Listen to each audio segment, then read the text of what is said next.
This stream contains fast-flashing images that may affect viewers who are susceptible to photosensitive epilepsy or other photosensitivities. Viewer discretion is advised. Previously on VCT Americas. You gotta stick at Chosen spraying tonight. No way. Off of it all. He's the hero in this scenario, and 100 thieves have been denied. This game has had it all, but I did not see it ending with Chosen getting a knife kill on the diffuser. We're living in an alternate timeline, okay? I am your father. No, that's impossible. No, no. And maybe a few more spraying. That's it. It's finished. It's done. In the most Sentinels way possible, they win this game. Let's talk about the timeline we were supposed to be on, Fighting for the season, and a Molly in his left is going to seal the deal. NRG elated that they've placated the fury of the Brazilians. Yeah, you and everyone else in the room, man. Mimi, oh my God, it's good to see you again. How are you? And a spike falls, but we're still holding strong for these last 2 kills. Celsius steps up, and C9 finally tamed the Sea Serpent and ends Leviatán's hope.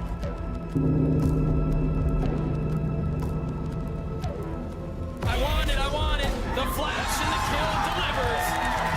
They prove lightning can strike the same place twice. Evil geniuses, welcome to Tokyo. Victory finesse, just across. It's not gonna happen. Celsius gets denied by Victor, and Energy continue the era of the international events. 7 teams remain, but only one can make it to Champions Los Angeles. The stakes couldn't be higher. You got 7 teams that are vying for the last spot at Champions LA, and you've got to win it all or your year is done. Hello, everyone, and welcome to Day Uno of VCT America's Last Chance Qualifier. Of course, I'm Golden Boy alongside Mimi and Wyatt. We're here at the amazing Riot Games studio in Los Angeles. It's good to see you guys. Missed you, Wyatt. How you doing, buddy? Great. I missed. GB. Right? I missed you too. You guys. You guys. Even though Mimi's out there punching people, that's actually. I'm really nice in practice. In practice. In theory. All right. Facade. It's all a facade. Now, guys, look, here's the deal. We have some awesome teams. You got Loud, NRG, and Evil Geniuses that have already punched their tickets to Champions LA.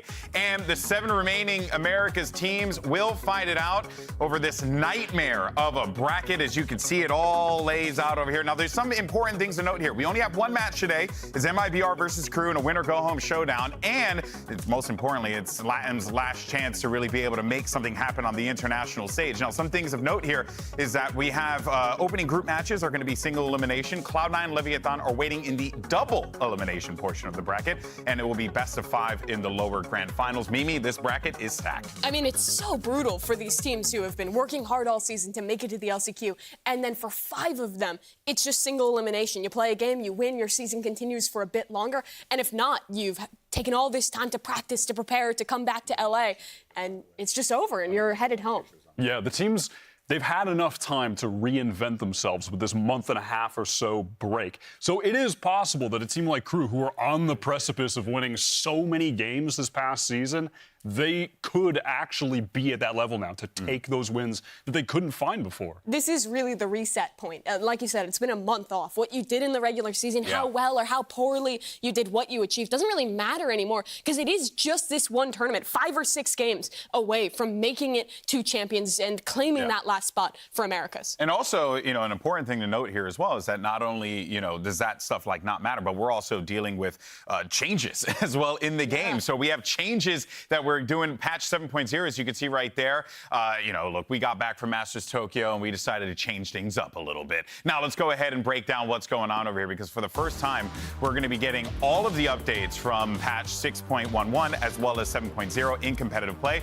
But there's one major exception. Obviously, Deadlock, the newest agent, is not available for play here at the LCQ. But let's go ahead, Wyatt, and talk about what is different here, because it's a lot. Yeah, I mean, there was a ton of Pearl gameplay throughout the America season, more so than the other regions.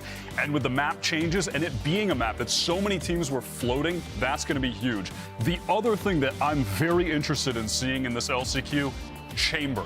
Is he actually going to be back? There was no Chamber play outside of Loud with Sadaka on Bind. And now with the, you know, his ult being better, the Rendezvous improved, I am interested in seeing if the Chamber meta might come back. And on top of that, the Americas meta throughout the regular season and the playoffs was defined by Harbor Viper. And Viper's now received a fairly substantive change where it went from 20 seconds to 30 seconds to regen her gas on all of her utility. And combined with that previous nerf where both being up at the same time furthers the decay of her fuel, it means it can be pretty hard to balance those timings. And that could, along with those Pearl changes, maybe lead to more teams shifting away from that Viper meta and finding something new in this LCQ. Well, there's one thing we know for certain. It's that the shorty's still going to be very prominent. I mean, you never know, right?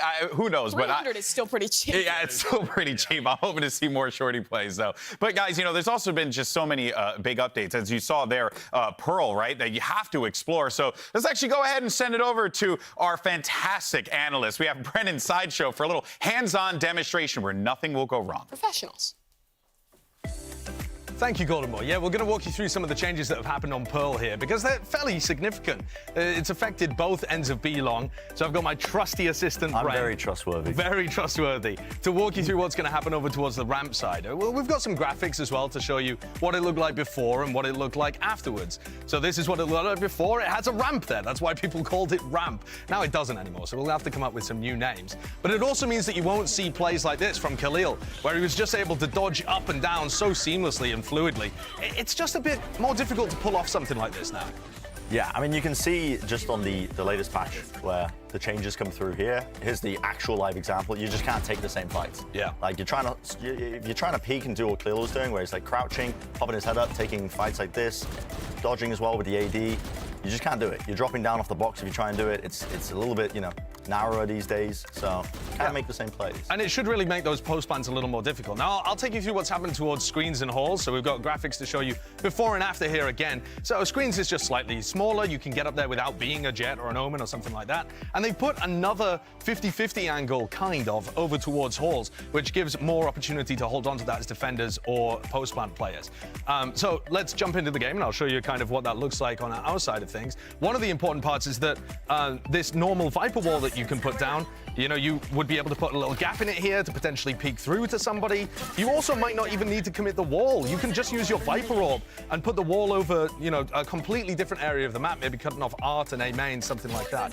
And also on screens, you can't get spammed anymore. I mean, Brent, try and spam me here, see if you can get a kill on me. I can spam this section here, like the orange bit, but you can't spam the corner anymore. I'm safe now. So I'll take you and look over towards halls, and you can see that this like 50-50 angle. Right, okay, that's really unprofessional, Brent. Sorry, I'm trying to teach the people. Dude, you're getting wrong.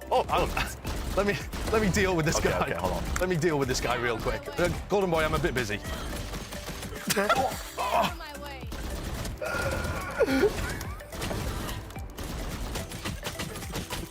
This is just not fair. It's not fair. Hold on. Get the Odin out of your hands.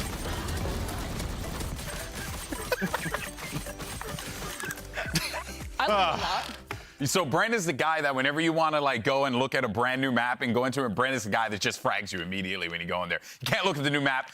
This is why he's getting dropped for season 2 of Premier. I was going to say, that actually has big implications on our Premier team moving forward.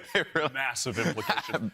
Utterly Wilkinson huge. was looking terrible out there against I know. You would think that he would have been able to get a shot against a standing still Jet, but what a bum. In any case, so guys, all throughout our Last Chance Qualifier, make sure you use the hashtag VALORANT LCQ as well as VCT so we can feature you on the show. Make sure you bring your A game, all right? Or your tweets aren't going to make it to champs. So make sure you're out there using Twitter if, you know, it's a thing you want to do. But in any case, though, coming on up, though, we're going to have a breakdown of today's match and the return of the man who shattered the timeline himself. It's MIBR's Chosen. And as always, we'll see you on the other side. I still don't know what changed on Pearl.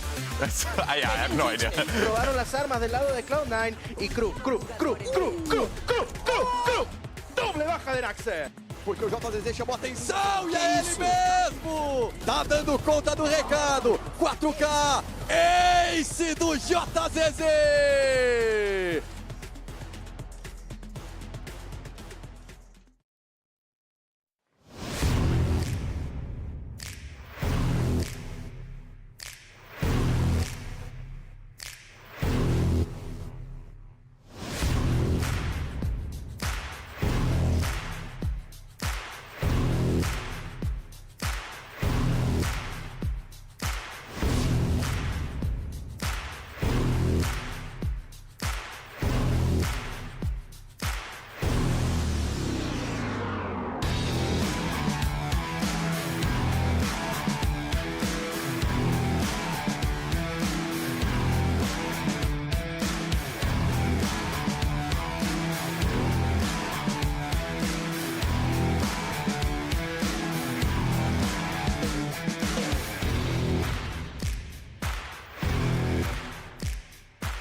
What's good, everyone? Welcome back to the Americas LCQ. Now it's time to dive into our first match of the LCQ and our only match of the day. It's going to be Crew taking on MIBR. But let's actually recap what happened because both of these teams really, they came into the season with high hopes, obviously, like everyone did. But unfortunately for them, Mimi, it was simply not to be the case. But you could see the track there for Crew, absolute heartbreak. And for MIBR, that massive slump in the middle cost them. Yeah, there's no real nice way to say it, but these were the bottom two teams in the standings at the end of the Americas regular season. Crew still winless, but they were so close every time to getting over that line. And for MIBR, like you were saying, they had that streak of something like 10 maps in a row lost, only to come back and just completely change the timeline and get EG into Masters right at the end. Yeah, and the beginning of their season was so weird, too, because there were really no expectations for MIBR coming in. They didn't do great at lock-in. They didn't do great last year. Yeah. And then what the hell? They're beating NRG? Why did they look so good suddenly?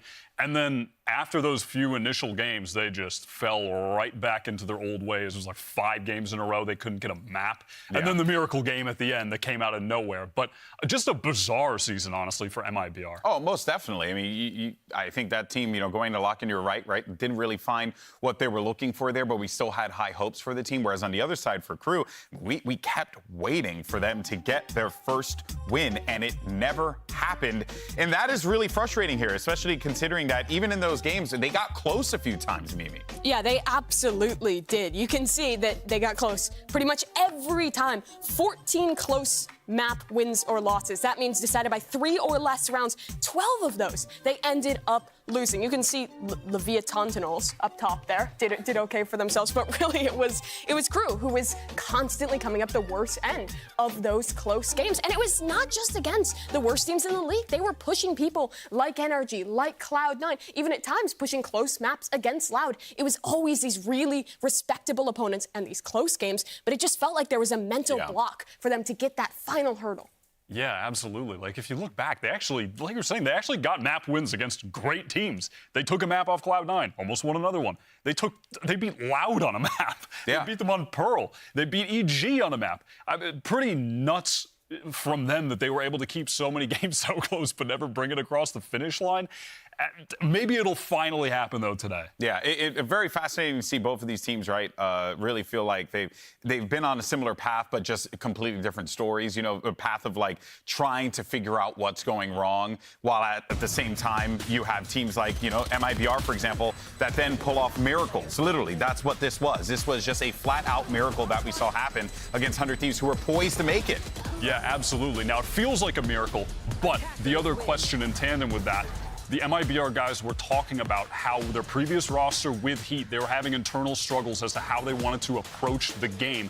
Those went away with Chosen in the team. So I think the question moving forward, the question today, is how much of that was actually the miracle juice they said before that game, and how much of it was, oh, we're actually on the same page now, even though Chosen isn't the same caliber player as Heat was. And again, that kind of wraps back around to now, where you think that Heat is a star. He's a great individual player. But if he doesn't work with the squad, if he doesn't work with the kind of game that they want to play, it's just not going to be the roster for them. Chosen might not be as much of a star, but I think they can dedicate to a style that works better for them and actually look like they're playing on the same page, which is how they got that final victory. Well, I think if it's safe to say, I mean, let's be honest, like, you don't, I know it's going to sound weird to say, but EG is a great example of it. You don't need a star. You build a star. Yeah. And maybe they have an opportunity here in MIBR to build a star for this squad. Yeah, absolutely. And the thing is, Chosen isn't just an assistant coach. It's the meme that he's the guy who ended the season, blah, blah, blah, blah. But he does have history as well, and he will be returning throughout this stage of LCQ. Way back when, this guy was playing at the top level in Brazil. He was on Pain Gaming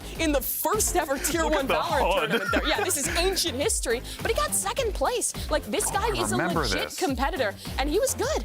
And he still is. I remember this HUD. I mean, yeah, it confused me so many times. 948 days. That is so long ago. That is crazy. I mean, yeah, this was the Stone Age of Valorant. But sticks and stones. He's got the experience. And funny enough, he's actually playing against MW in this game. And if they win this game, they'll be playing against MW again. So, you know, funny little coincidence. But yeah, Chosen obviously has been playing recently, but he knows how to play at the top level. He's not going to have the nerves. He knows what it takes. So that is one of the major bonuses of having an assistant coach who actually knows the game inside and out and has that experience. And honestly, I think that's what this team may have needed. The guy who can be the voice of reason, who can help them get out of that mental slump that they had after losing 10 maps straight. Someone who can be a calmer voice, add new ideas when things are going wrong. And I think that Chosen has brought that into the squad. And now the question really comes, with an extra map since that huge upset win versus 100 Thieves, how much has MIBR improved? Yeah, and we'll find out in a little bit here, but obviously their opponents are also looking to go on that path of improvement too,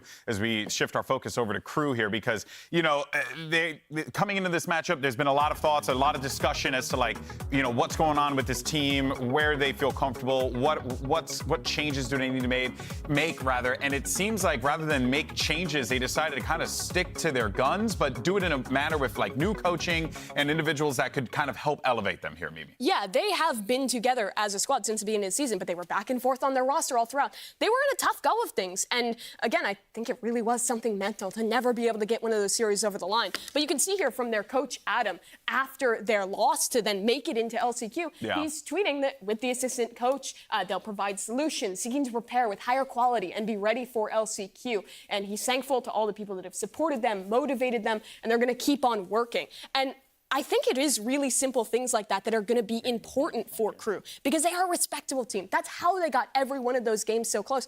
Honestly, think they just kind of needed a break, a chance to reset. Yeah. I mean, I think, like, the mental reset, and we can't stress enough, right, like, how difficult this is for, you know, especially for our colleagues coming from South America, you know, like, needing to come to a completely different place, Wyatt, and incorporate yourself and also play at the highest level. This is not easy to do. So these guys are really facing multiple challenges, not just in the server. Yeah, and you're 100% right. I think that time off, even just being able to take a break might be what a lot of these teams need, and not even to necessarily reinvent themselves. Just take it easy, take a deep breath. The season was grueling, and especially for Crew, when you're just taking loss after loss, but in close fashion, just being so close to the finish line, the frustration that has to set in from that over time must be seriously damaging to the mental to the team mental. Yeah, but you're going to need players to step up, right? At this point in time, it's do or die. You got to throw it all out there. And one of the players that we're definitely focusing on here has to be Kesnet.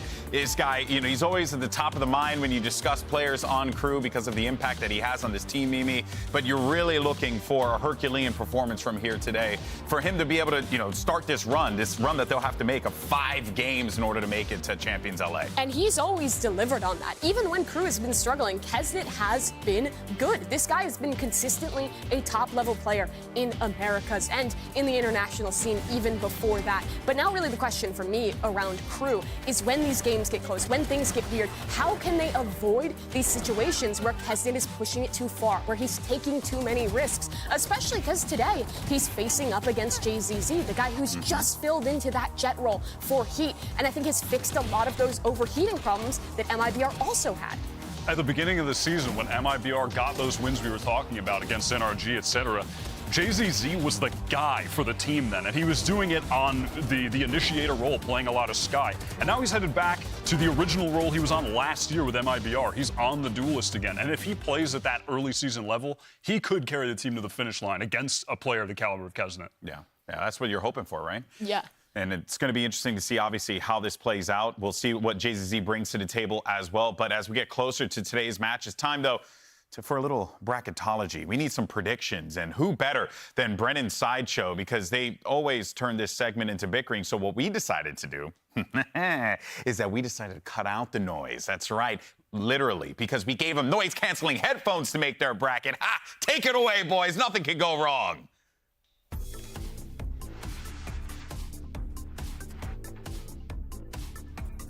Oh, we are.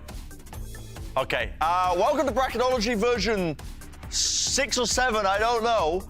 I'm shouting a lot. I don't know what this sounds like. I don't have any feedback. Josh can't understand me. I can't hear everything. I can't understand Josh. I can't hear a word you're saying. Listen, set me up here. Start building a bracket. We're going to give each other commands.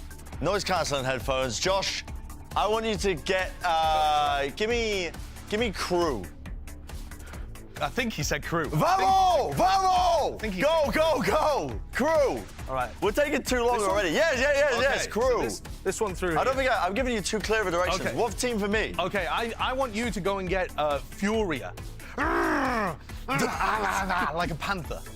I think. What is he? I think we should be able to communicate that. They're up here. This is.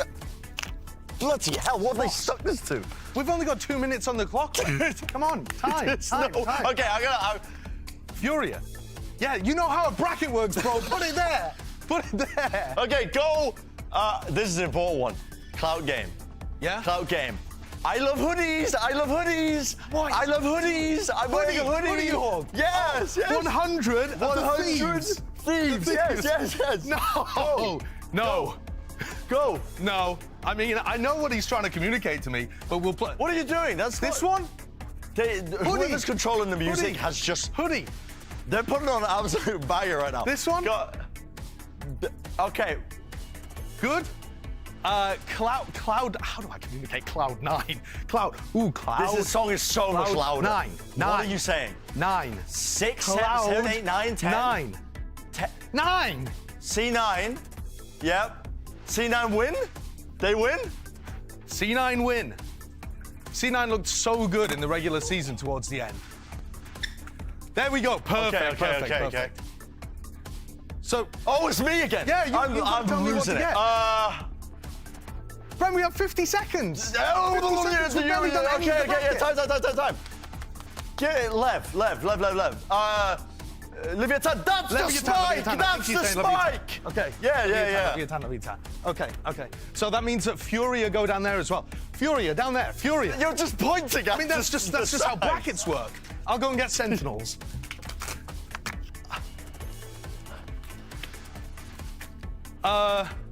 Sentinels.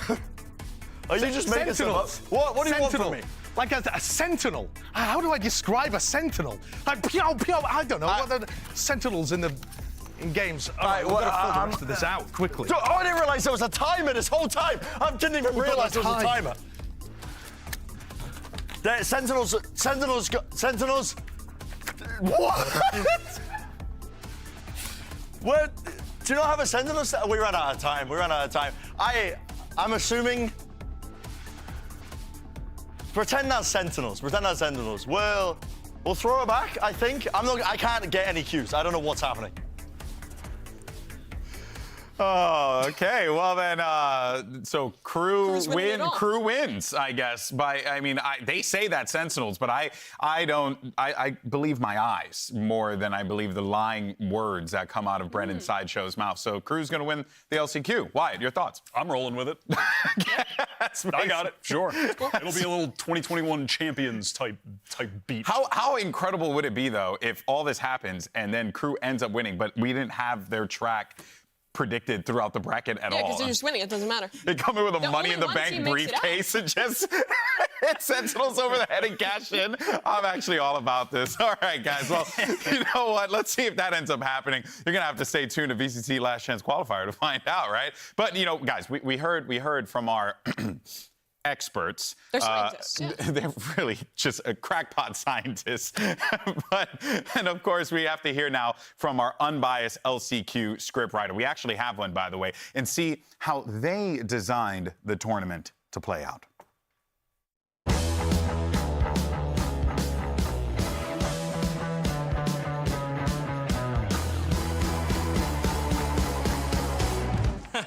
Now that's a bad script. If I were to write the script for LCQ, it would go a little something like this. First match, 100 Thieves versus Sen. You know, 100 Thieves missed out of playoffs to a coach. Sen, I had to save them in the past. Don't really see them winning without me. I'm gonna have to take 100 Thieves on that one. Then they play us. MIBR versus Crew. Crew had a couple close games. I have MIBR going through just because I think the coach is, for some reason, not bad on MIBR, and he plays with no pressure because he's a coach. So I have MIBR taking that, and then they play Furia in the next game. I don't think Furia really has that like it factor right now, so I have MIBR taking that again with the coach, no pressure. So they're gonna be playing with the utmost confidence. Upper stage final matches, us versus 100 Thieves. We have to get our revenge for Red Bull home ground. Can't put us in losing, you know, whatsoever. Leviatán versus MIBR. Leviatán, obviously me and Taco Ilya has that ranked beef. We squashed it already, but you know, we have that ranked beef, so now I gotta bring it back. I have MIBR taking that match as well. Upper final, I have us and MIBR. If I lose to a coach, I'm just gonna like FF after the upper bracket final. I'm not gonna play lower bracket because, you know, I'm gonna have to play some dogs or something in the lower bracket, and that's just not gonna be a good time. I have us going to the grand final, obviously. Can't put us in the loser, you know? And then lower bracket final, I think it's gonna be something along the lines of like Sen Leviatán, probably. Finals to play us in the upper grand final. I mean, I have Sen taking it if they play versus Leviatán. I think Sen were like kind of finding their stride with Marv, and they were looking a lot better. I assume the grand final is gonna be a best of 5. And I have us taking it just because, you know, we've been a team longer than they have. We beat them in the regular season. And, you know, I have to steal their clout, and it'd be a nice storyline to eliminate Sen in the grand finals. So I have us, Cloud9, taking grand finals and making champs.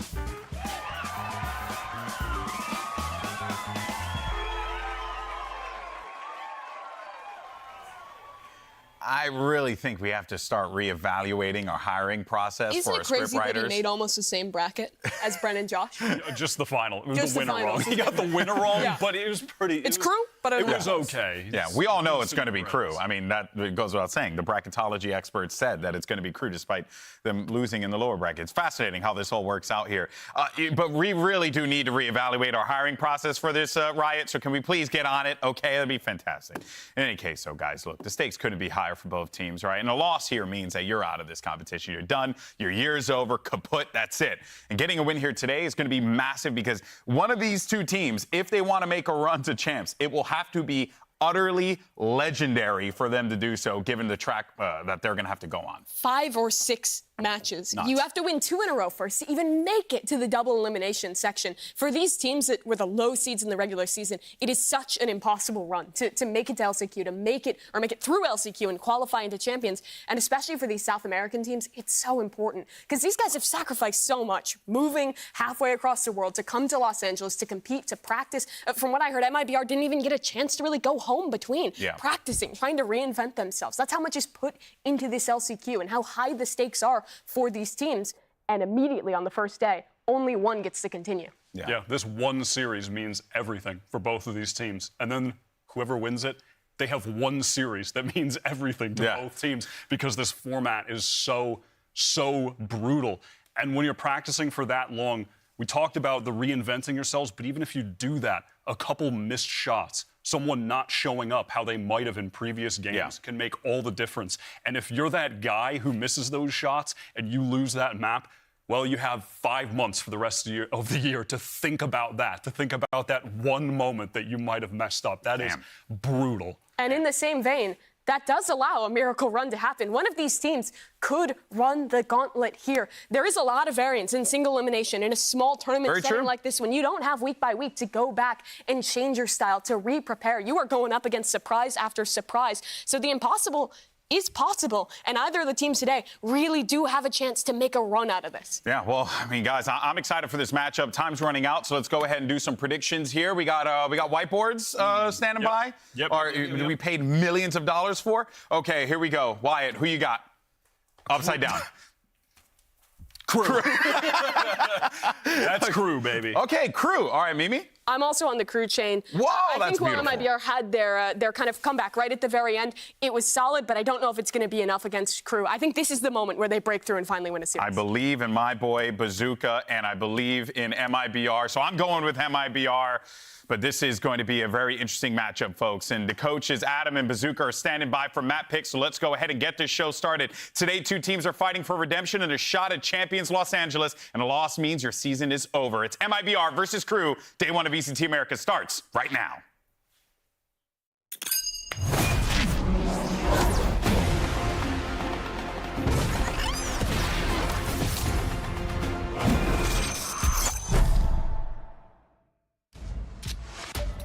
The goal this year is to be able to go to champions. The pressure is on.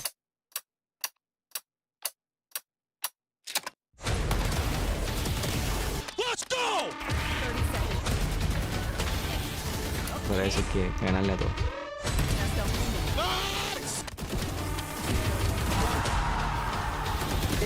Skills do capitão, ele quer mais. Oh, looking for the transfer, and he's gonna get it! What are you guys doing? First misses the second, does not! Para você ser o melhor, você tem que ganhar dos melhores.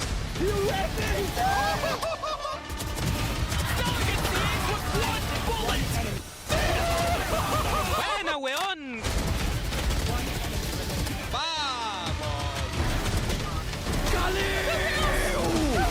Anyone can take any game off one another. Saucy gets three! And the B-slider's now open! What a shot! Ai, ai, ai! Sensacional!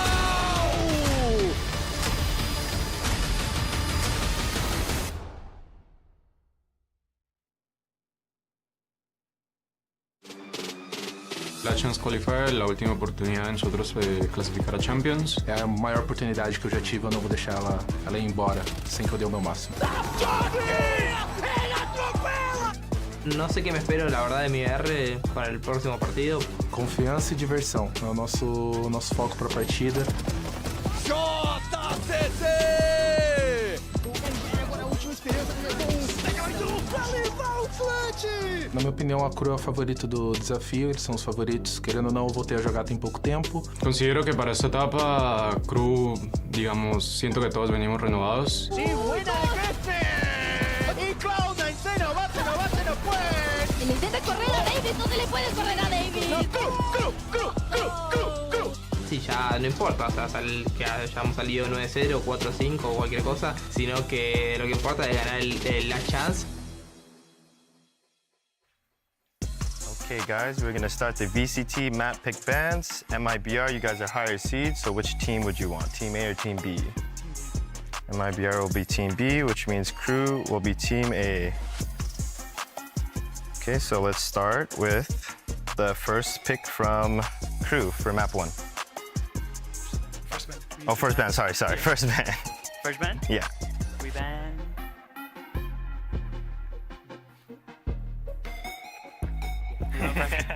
So Crew bans Fracture. MIBR, second map ban. We ban ban split. MIBR ban splits. Crew for the first map pick. We pick bind. Crew picks bind. And what side for bind? Attack. MIBR for the second map. We pick Lotus. Lotus. And what side for Lotus? Attack. Attack. Now Crew bans another map. We ban Haven. Crew bans Haven. MIBR, you ban another map. We ban Pearl. Pearl. So decider map is Ascents. And Crew, what side do you want on Ascents? We defend. Defense. So we'll go over it again. Crew bans Fracture. MIBR bans Split. Crew picks Bind for map 1. MIBR is attack on Bind. MIBR picks Lotus for map 2. Crew is attack. Crew bans Haven. MIBR bans Pearl. Decider map is Ascents. Crew is defense on Ascents. All right, good luck, have fun.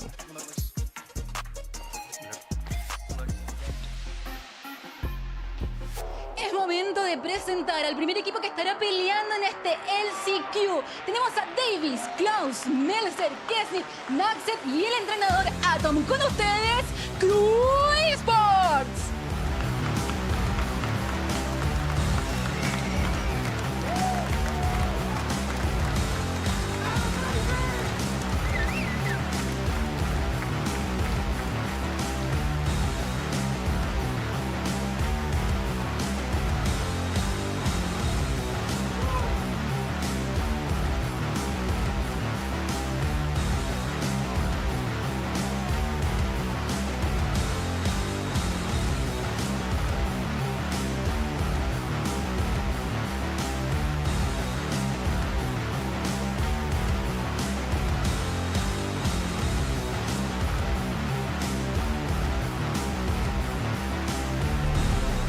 E agora, representando o Brasil, Muriz, FRZ, RGL, JZZ, Tiozinho e o Coach Bazooka. Façam barulho pro MIBR! Mantive a cabeça no prêmio, sempre subindo o nível. E hoje pra sorrir eu tenho meu motivo. Realizando sonhos que da onde eu vim me parece impossível. Contabilizo o ganho, meu time subindo igual míssil. Sem mudança de plano, se eu tô no jogo eu entro pra ganhar. 100% de dano se tá na minha mira, não tem como esquivar, não. 24 horas foco na missão, predestinado cheio de ambição. E daqui de cima do topo, inimigo tá longe do meu alcance de visão. Aqueles que riram de mim hoje vão me aplaudir. Mantendo essa história viva eu não posso falhar. Mais de 20 anos é nós que ritma o Brasil.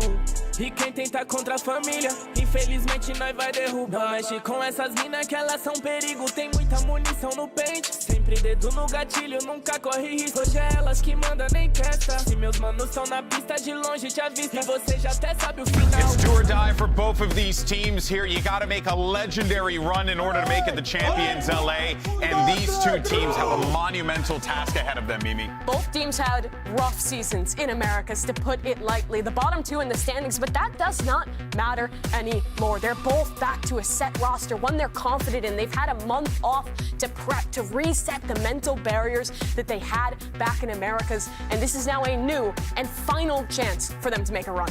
Absolutely. I'm interested in seeing if MIBR are going to feel the pressure that they might not have felt in that last game of the season when they beat 100 Thieves. For sure. When they capped it off with that miracle win. Are they going to be able to retain that same level of play when everything is on the line for the rest of their year? Yeah. And talk of things changing already, I feel a little bit of a surprise in the map. Vito Crew constantly picked Ascent pretty much every time throughout the regular season. Here they had an opportunity. They instead send us to Bind, which they've only played once, and we haven't seen MIBR on yet. It's only right that MIBR take us to Lotus again, though, where the iconic chosen knife incident occurred. That final map that they took over 100 Thieves, changing the course of Tokyo and VALORANT history. Floating Ascent, though, I think that could be a major risk and possibly, if it gets there, a nail in the coffin for MIBR. Yeah, that third map could be very good for Crew if we get there. But let's rewind a little bit and talk about Bind. The last and only time that we got to see Crew on this map, they were running kind of a Fnatic-esque comp. They were going for a Viper Brimstone, actually, and brought the Cypher into the mix as well. A little bit unusual from what most teams have been running there. And now this is kind of the question of, with that month off, will they stick with this composition, which they lost one game on, or are they going to try something new? I think for me, the biggest thing is, do teams stick to the Viper? Yeah, that actually a great. Actually, we're getting the Cypher here, and we saw. I think you had mentioned right, like Fnatic running this comp, and it was also because you had Alfear just hitting some nutty shots that it also worked out really well for them. But I think that there's a lot of value there in being able to have that agent that can kind of come in toward the tail end, and Davies is definitely going to have to be that guy. But we're seeing the rest of the the fold come on in here, and business as usual. I'm interested in seeing what Klaus is going to bring to the server today. I think he had a rough season. He switched over to this initiator role, and I want to see if that month and a half has allowed him to step up his play from when we last saw him. It looks like for the side of MIBR, they might be going towards something similar for their first go here on Bind since the changes. It is kind of becoming more and more common for these solo Sky comps with that Cypher in the mix to be good. That's what I'd expect FRZ to lock in at the end here. But I think we definitely have to look at this Raze battle to get things going. JZZ, he was a duelist player in the early days of MIBR before they came into Americas here. He's now returning to the role. And my question is, how can he coordinate with Maurice? And how can they add this chamber into the mix? A little bit of a Loud-esque comp? Yeah, there it is. The Brazilian chamber coming out once again for the first game, and that was one of the questions I had. How is Chamber going to impact the meta with the buffs from that latest patch? Quick reminder, it's longer range on his utility, more options. You can also instantly shoot once you're out of that teleport. So they're cooking something here. Let's see if MIBR has what it takes to take down Crew. All right, well, let's go ahead and kick off map 1 of this LCQ and send it over to your casters. Back again on the America stage, it's Van Sillington III. That name's going to stick. That's never going to be old. These names coming up from GB, but thank you so much. And yes, Riv, the stage has been set now here for LCQ, and it's go big Pressure's or go on. home. Exactly. And to start things off, I'm actually quite surprised here, looking at Bind, that Crew is not the team that's pulling up the chamber. We're going with the EG Loud style onto MIBR side instead. Yeah, Crew seems to be playing a little bit safer. I do like the Cypher picks as well. It gives you a lot of cover on the flank so Crew can focus forward, really control the map. If they want to work one side, they still have the Cypher utility on the other side of the map, so you don't have to fully retake things. They'll give them a lot of options if they can make it. MIBR, though, choosing attack to start, and for the first 2 maps, the teams chose attack. So it looks like they're trying to put their foot down right away and really start the pace of this game. I'm excited to see what we have in store. The analyst desk continued to talk about how much time the teams have had, but how they use that time as well, whether they were kind of just grinding, practicing, or finding that new identity. Exactly. And looking at this game, starting off on Bind, no changes coming out from Crew in the last time we saw them play on this map. So what do you fine-tune? What have you refined now as they start off on the defense? MIBR first time coming out with this composition and first time coming out swinging as they take control of U-Haul. And it's an open site, passive play for Davies in A. Yeah, nothing stops this first round strat unless all 5 crew members are there. So you see MIBR, pistol round set in stone. They wanted to get to U-Haul, now full control of A. But how silent it is makes it a little creepy here. They don't like that they haven't seen any crew, and one goes down off the TP vans. First blood drawn by Melzer, but JZZ answers back, pushing through to TP, looking to flank towards the spawn. It's actually now Nags on an island by himself. Dodges the pain shells, and JZZ gets the kill no matter what. B site open, plant coming down for MIBR. Dumping util into the site, a headshot coming into Hookah right away. 4v3. Pain shells coming down. Does a little bit of damage here, but the pulse plan is still successful for MIBR, setting up towards the back of the site. Crew, 3 players moving forward on long B, looking for some contacts, but it's just sprays, trying to flush out their opponents. MIBR passively. Flash comes through, beautiful by Claus. A second one. RGL is fully blinded, but there is support from Marines. 2 versus 2 now. The right kick classics don't work. And it's JZZ now on a 2 versus 1.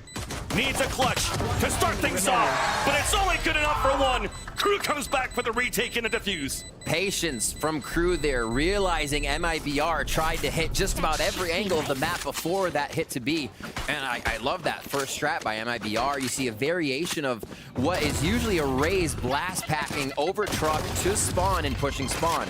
The full team of MIBR works up there with Raze, then they back up to go towards the B site. So nice little misdirection there of a hard A hit to a B fake, but Crew reads it really well, and they come up with that pistol round. See what they can keep going here as they get into round number 2. MIBR plays a little bit towards B this time, and that wall that MIBR has set up could allow a lurk towards showers if we see Chosen use it correctly. Let's see how they play this attack. Real slow right now to start things off. I'm just waiting to see if Crew will have any forward aggression with their utility that MIBR could get the better of once they do finally take that site. Touch and go. Nags gets seen there in U-Haul. It looks like MIBR will finalize their movement towards B. You see the responsibility from FRZ. Very similar to watch the showers push. Already been smoked out by Crew to pick up an orb. Working the ultimates in the later rounds. As we flash out for info, it confirms now the rotation of Kesnet from A to B. A minute left on the clock though, and MIBR still wants to inch very slowly and carefully. Yep. Trying to make some noise here with the Trailblazer out on short.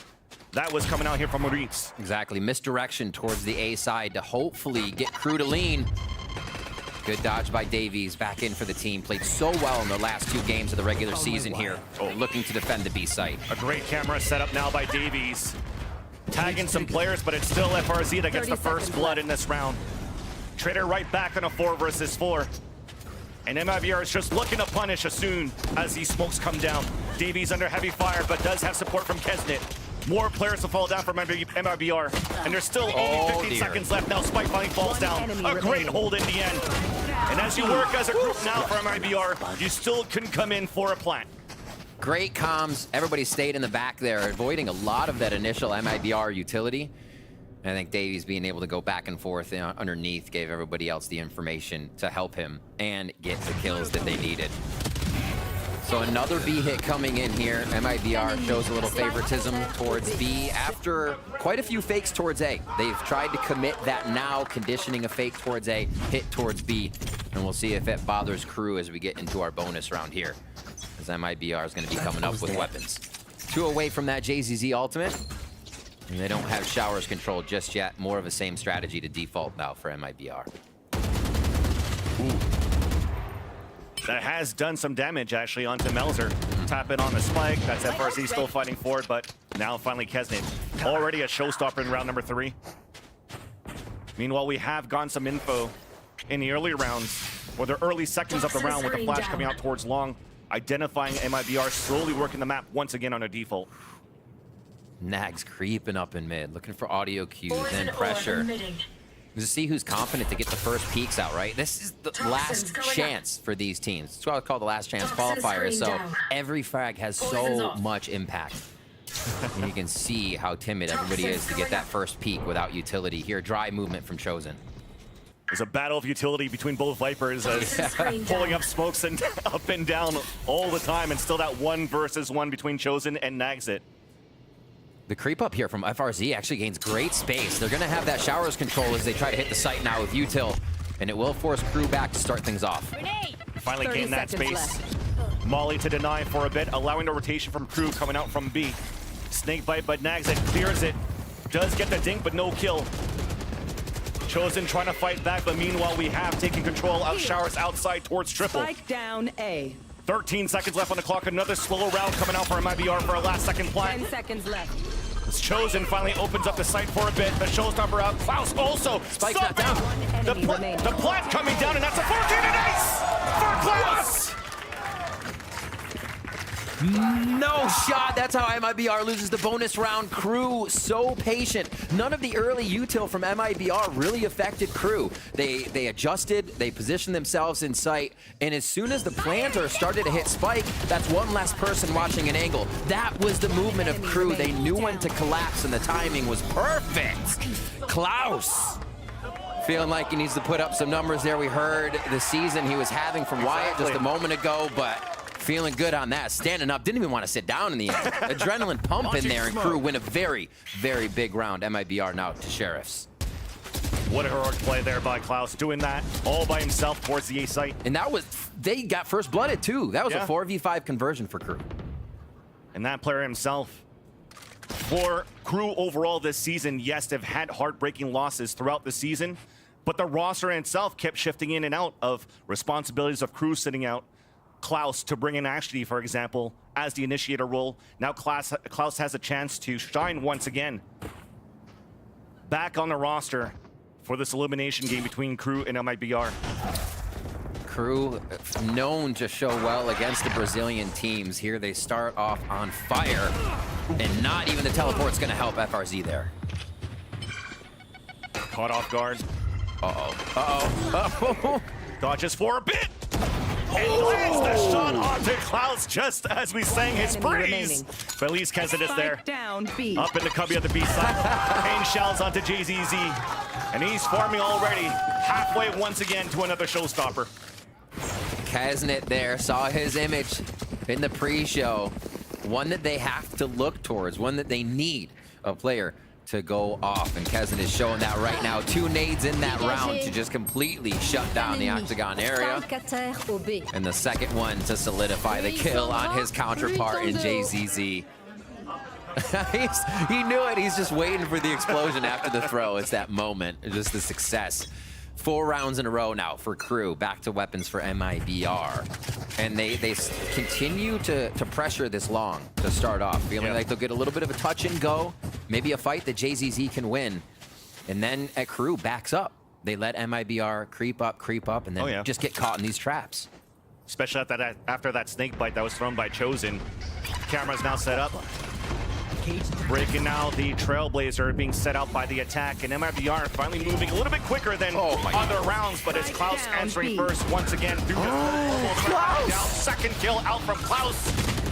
And they are getting denied. MIBR cannot cross the line of scrimmage outside of Hookah or towards Long B. And already 2 players stand. And it might even be the call to save. Klaus's quick adjustments are so absurd right now. The flash and then identifying he was actually ran around by someone, still picking up the double there at elbow. And the first kill through the smoke as well. MIBR is just being chipped away before they are finding success in these rounds.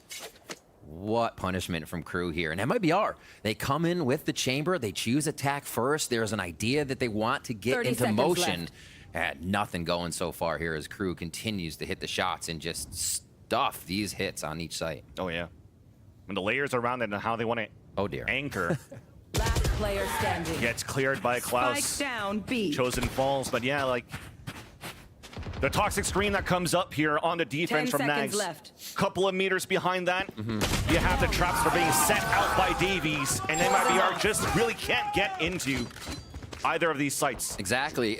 Even with clearing a few of the Cypher traps, Davies making it incredibly hard, and Klaus's extra utility to come in after that.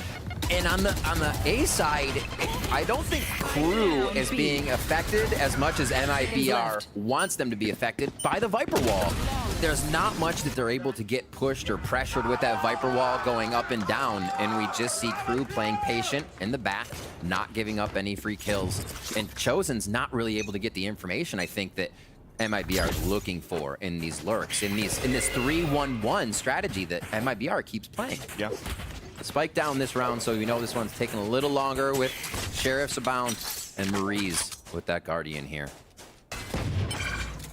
Looks like they'll flex beats. They've gotten B a lot. Maybe they start to get that condition working for them and hit a quick A if they can get a rotation out of Crew here.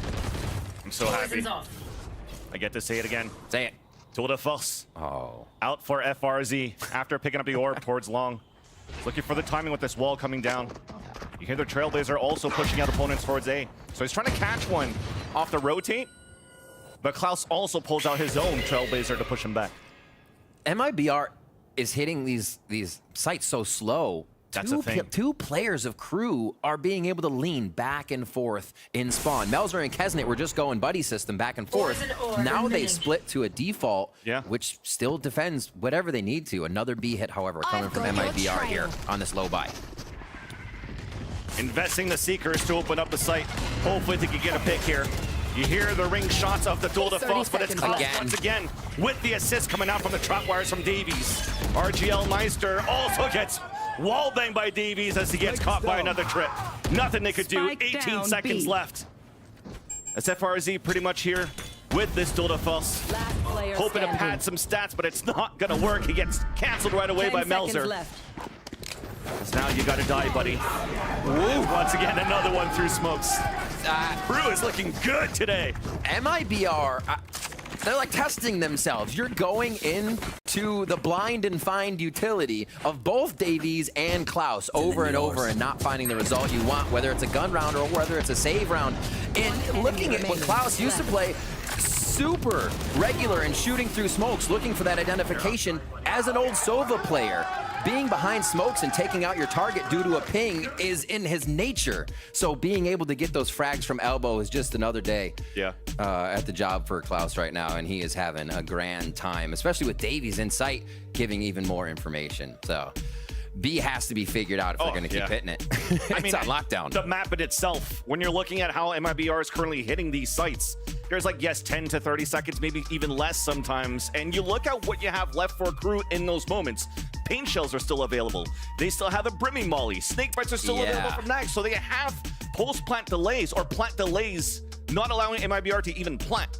So they have to figure out how they could break this utility very early against Crew, who on their side, as Mimi was asking on the desk, have they refined and optimized a little bit of their strategy with that month period that they've just got? Right after Masters, of course, they had to watch it from the sidelines. But they are definitely looking good with all these trap plays that they're currently setting up here on B. Yeah, and you can't fault MIBR. You're getting your priority smokes out, elbows covered. You can't stop somebody continuously spamming you through a smoke. They don't have a sage wall to throw up. We're not in that meta. And so it becomes difficult. You need a different entry. They either need to waterfall out of hookah and figure out how to get past these traps or create pressure another way. And here in mid, they will. Cool. Off the timeout, it's actually Crew pushing aggressively, catching FRZ to trade off his teammates. That's Klaus with another one on the board. Camera spotting the last three players, traps one, Trailblazer pushing him away. But Crew seems to be ready. Davies doesn't even want to fight it, wants to wait for the team. Well done. Now, as he's waiting for the team, the Cavalry has arrived back towards the spawn. And that's the delay that we're talking about right here. In the POV of JZZ, Molly and Snakebite on the ground. Trailblazer to push him back, getting info. Also getting the stun onto JZZ as the plant finally comes down. And they swarm right away. They swarm through. And we're trying to fight back from MIBR. It's just not good. Wow. The trades are perfect on top of that for Crew. So not only for trap plays, but the synergy that they have for Crew on these retakes. It's pristine so far. Yeah, it's absurd.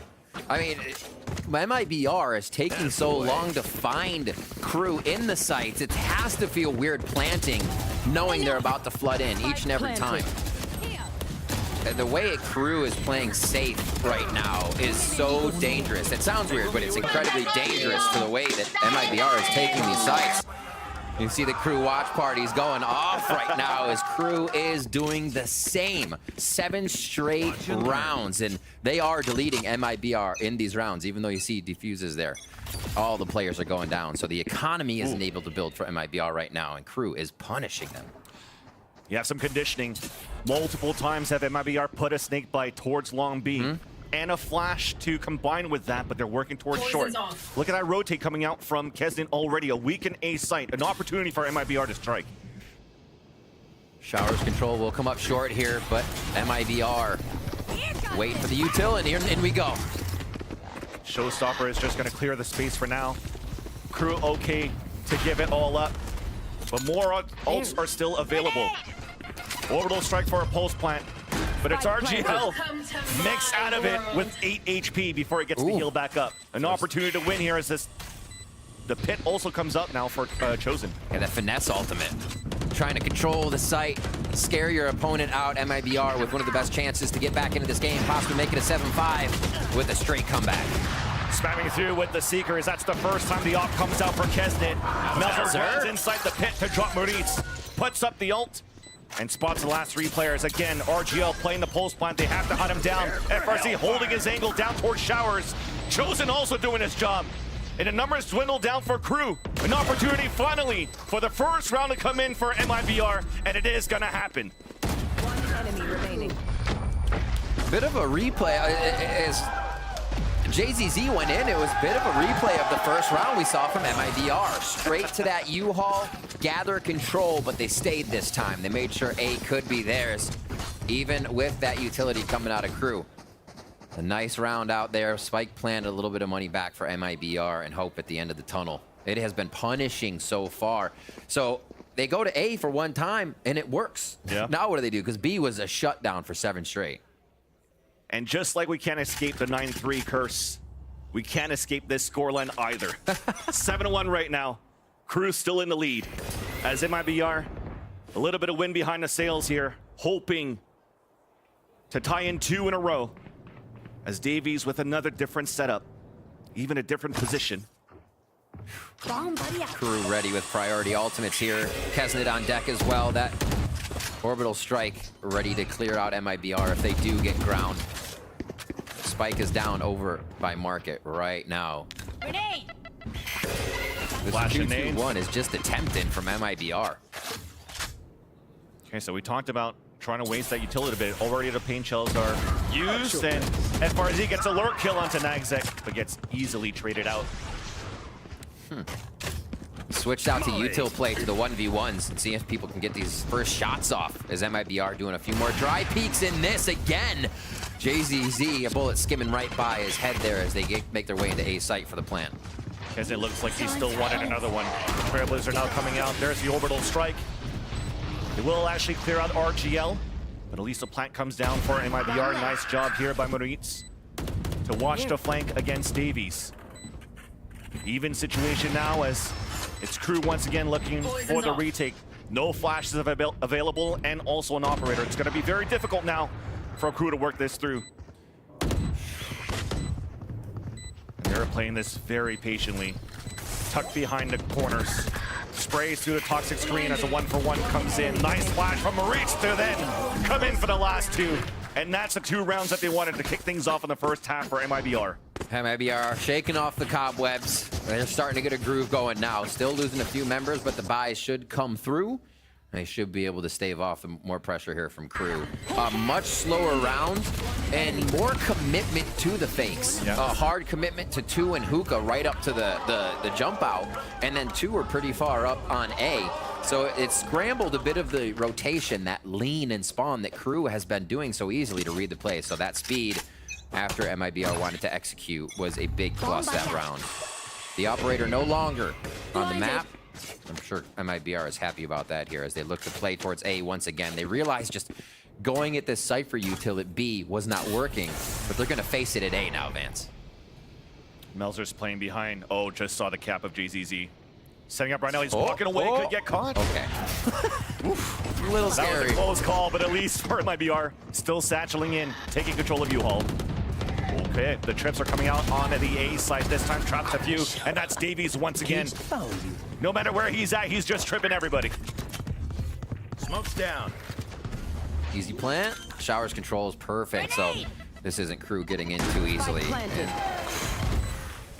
Goes down. Paint shells combo. Showstopper available. 4 versus 2 in favor of Crew. There's that Trailblazer to start things off. Led by Klaus. Showstopper to spot FRZ. That's going to land 100% of the time.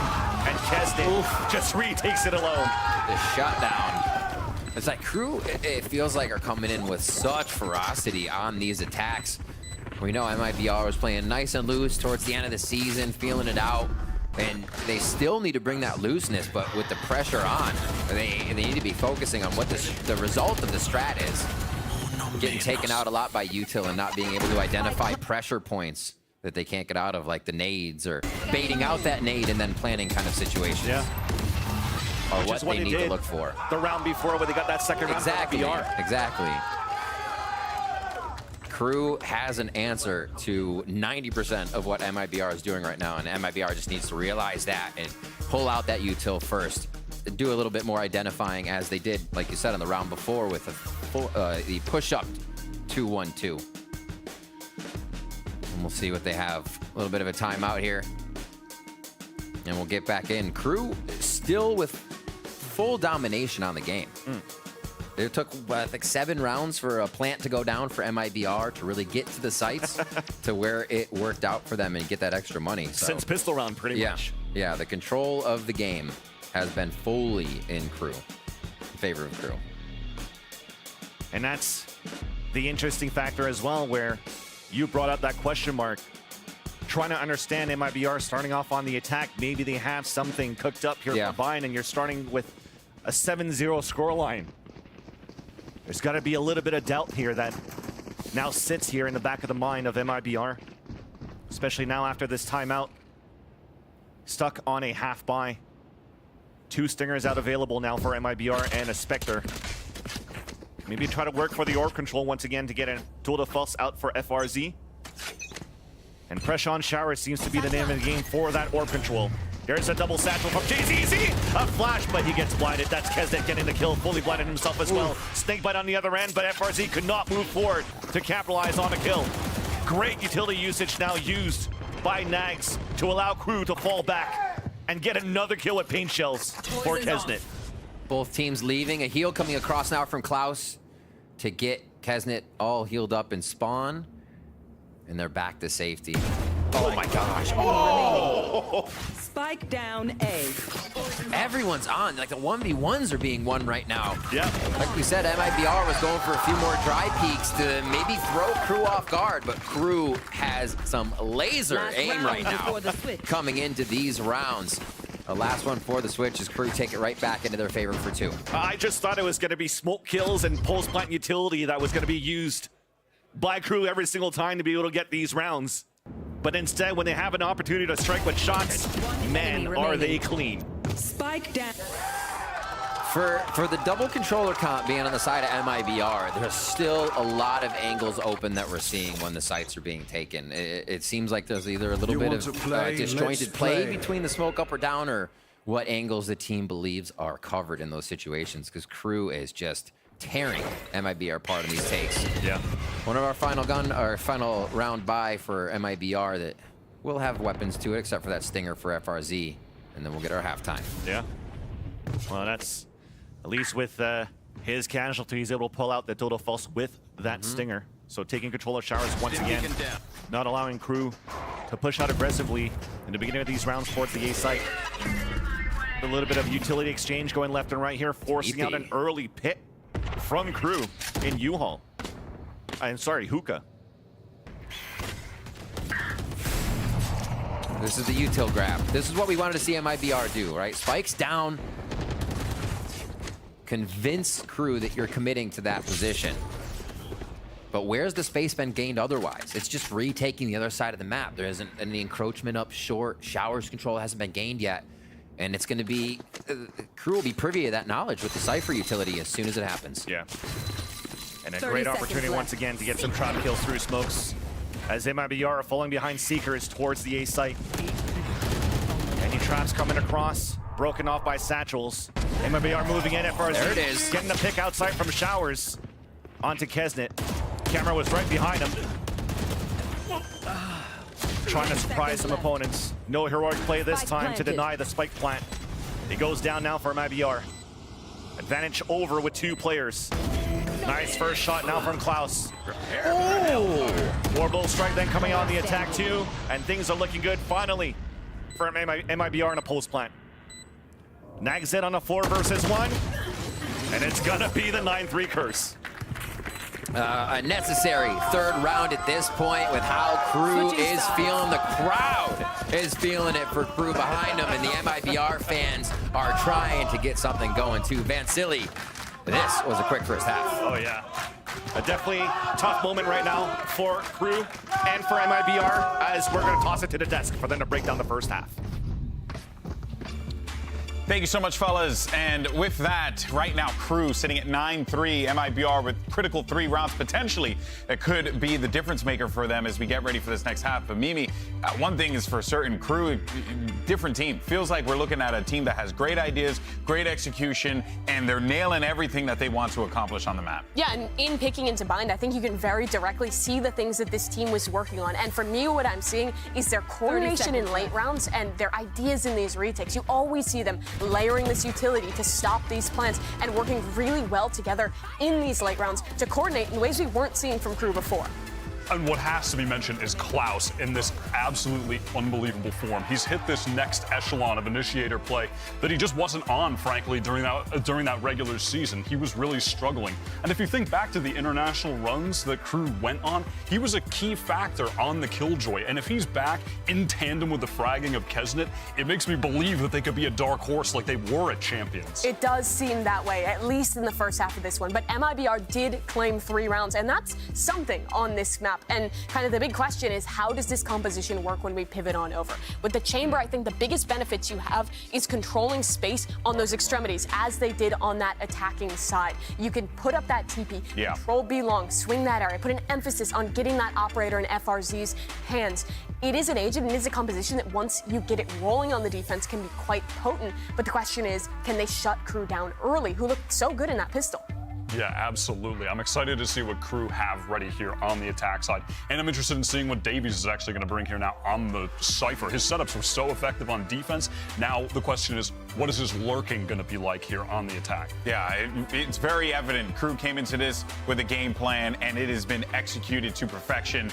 But one has to wonder, does the 9-3 curse kind of, rear its ugly head here in MIBR, who have been known to pull off some miracles in the past, find themselves with a bind victory? We'll find out as we send it back over to the casters.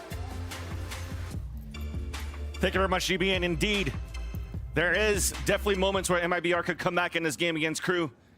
If you dig back towards the first weeks of Americas, week number 2, it was a game on Pearl where Crew actually had a very strong lead in that last final map to get the first victory of the season. And MIBR, came back, forced it into overtime, and dealt a heartbreaker to Crew. MIBR is already trying to put something on the docket here, pushing up towards mid and just leaving FRZ alone, and Hookah is going to get surrounded really fast. Oh, the TP comes over, they read the play, and we're going to get a 5v5 retake.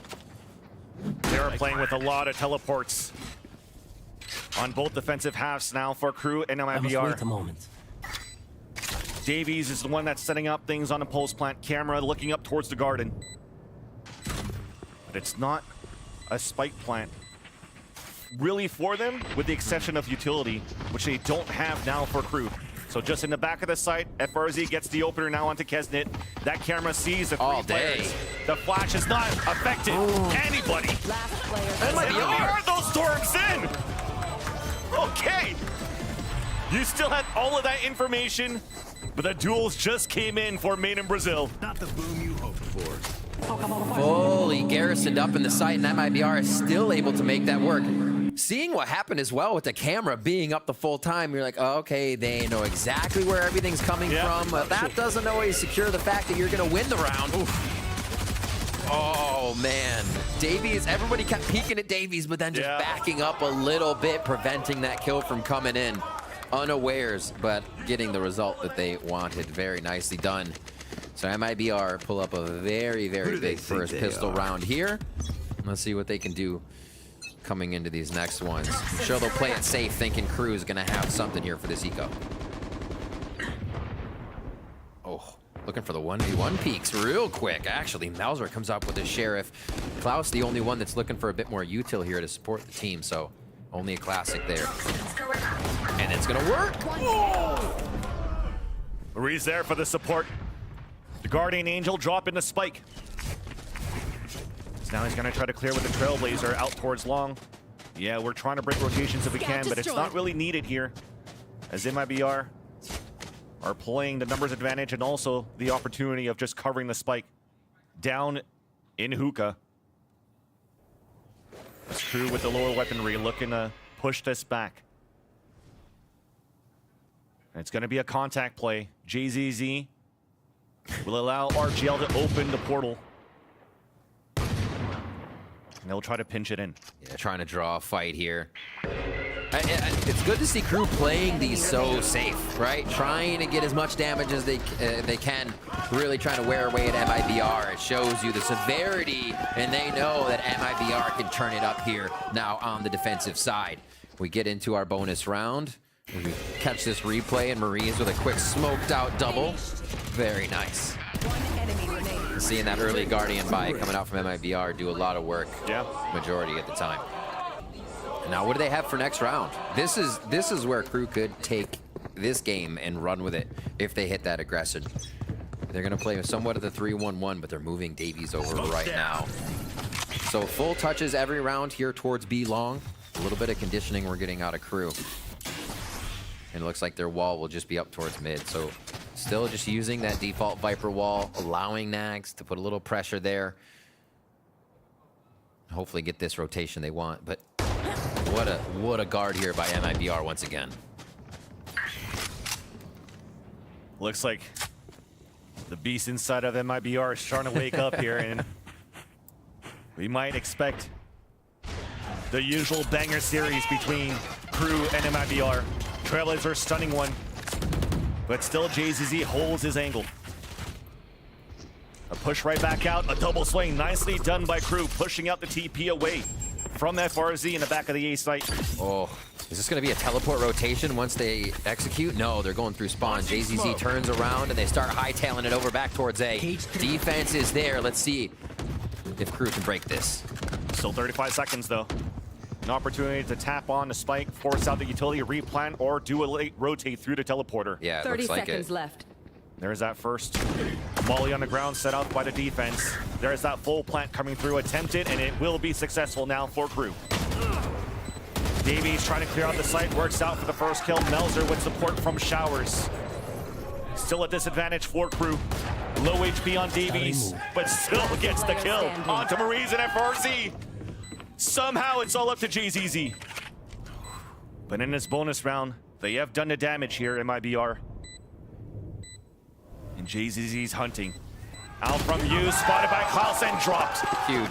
Pulse plan successful for Crew as they take the lead by 5. Make sure to follow my pack in. They'll lead us right to the enemy. Ultimate now for Melzer.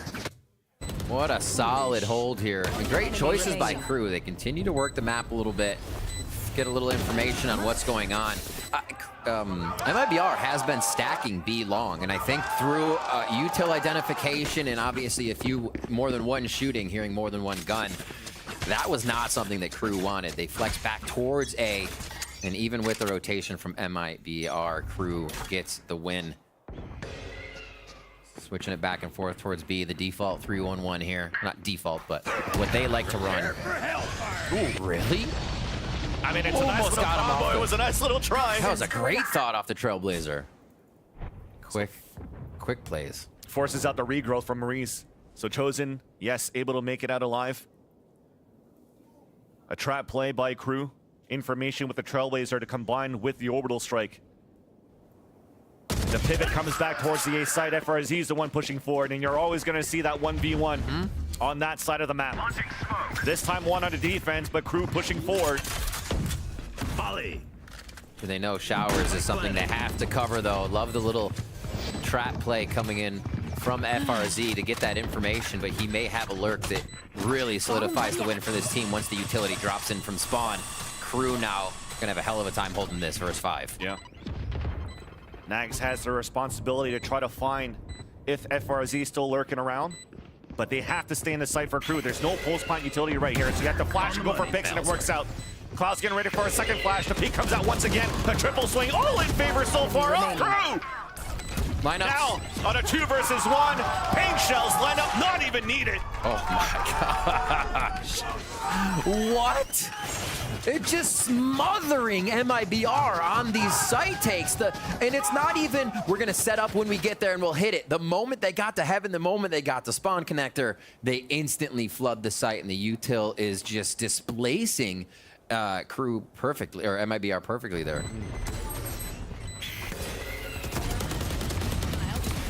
Yikes. I mean, he tried. Maurice definitely tried. But when those flashes come out, and we've mentioned the discipline that Crew has on these trades, they've been looking very good. Only 2 rounds in it now. To close up the first map of this series. Again, reminder, do or die. Yeah. Whoever loses this series, unfortunately, ends their season. When we were watching the map picks, this was a quick bind pick. They were like, okay, Crew, first pick, bind.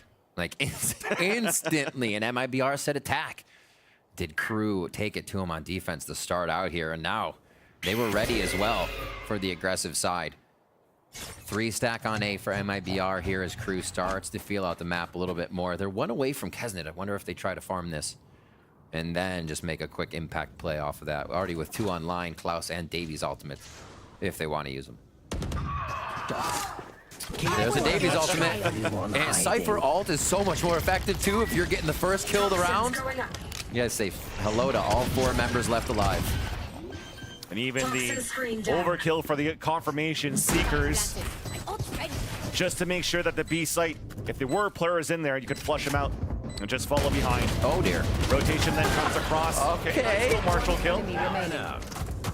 Get a little saucy there. Yep. Crew feeling the push. Last player standing now in Puka, but he's not going to be the chosen one. Map point now for Crew. A definitive first map. And coming into LCQ Advanced Daily, this is what you need to see. Not 2 teams waffling it back and forth, unless you're getting a hit-for-hit round that is just unexpected. No, you need a team to come out strong. You want to see a team, if they are going to be the winner, to get that definitive win. LCQ is not going to be an easy gauntlet run for anybody here. And the Death said it, we've mentioned it. Crew, any of these teams in the single elimination run of it have to almost have an EG-like season, or even a Tokyo EG-like, and just have a perfect run. It's pretty wild. It's hard to do in a week. It's hard to do in a week. And definitely, speaking of the EG-like season, there's definitely a lot of EG fans rooting for MIBR. Yeah, right exactly. Now, as they're unfortunately falling behind. Operator out on the defense for FRZ. Does not connect onto that shot. Through the map, yeah, definitely out towards showers. And if we can actually get behind enemy lines for JZZ, Chosen could actually rotate back a little bit more quickly. But this is still great positions for MIBR. Finally, the second shot connects. Orbital strike on the ground, connects on to Kesset and cancels out the showstopper. This rotation, a big hit by JZZ. I don't even know if they'll see action, but getting closer and closer. Bounce over that, maybe? It would be heard. So the responsibility for JZZ is just to make sure they can't rotate back from market. 30 seconds left. And a late second TP. You still have Chosen inside the A site. But Crew's still working towards A, looking for that plant. Meanwhile, looking for that timing, and there's that satchel you talked about here, Riv. The flank then comes across. Toxin screen down. Good hold here as well by Chosen. Good info to give with that rotation to JZZ, and they're just waiting for that hit. FRZ starts off with another one on the round. Yeah. Third! All thanks to a first flash, and that was a stronghold for MIBR after all. And I like this. I like this look for MIBR. And even though they're losing here, but they get this defuse. They mentioned at the desk, Mimi was talking about, hey, maybe Chosen coming into this rotation, into this composition, will solve the issues of a little bit of overheating that we've seen from MIBR towards that mid side of the season. And look how patient they were, waiting for JZZ to actually make it towards long, for the TP to come through from Chosen, then you come in for the hit. The length of rounds can easily just kind of make your win condition fall out of memory, right? You fall asleep at the wheel, but throughout that, as you were saying, the patience, you have an operator up. Let that operator be the first peak. If that operator has anybody in line of sight, then action from everyone else can happen. But otherwise, yeah, MIBR is playing to that winning condition perfectly when they have the big buy on the map. And Crew having a little trouble finding their way through. They do need one more, so they're not too pressured right now. It's going to have to be that big comeback if we want to see MIBR bring it to overtime in our first map. But man, what a statement from Crew here. And you can see they're still realizing, yeah, MIBR is figuring out a way through our defense. Let's slow it down. And let's figure out a way to close this one out. Yeah.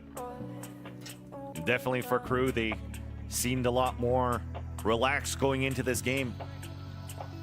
Had a chance to see them just sit around and talk the match through before actually setting up on stage, shooting some hoops, just feeling it for today.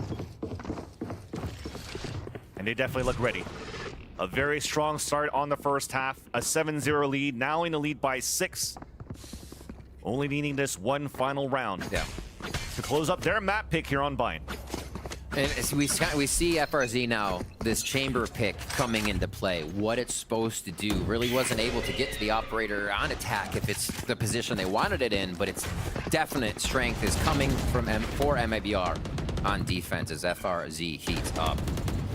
Little orb control, orbital strike again. I feel like Melzer has had a lot of ults this game. Just farming those out, and they've actually secured quite a few kills on the rounds. Slow play towards mid. A little bit of a push up here by Nags just to get audio if anybody's moving U-Haul.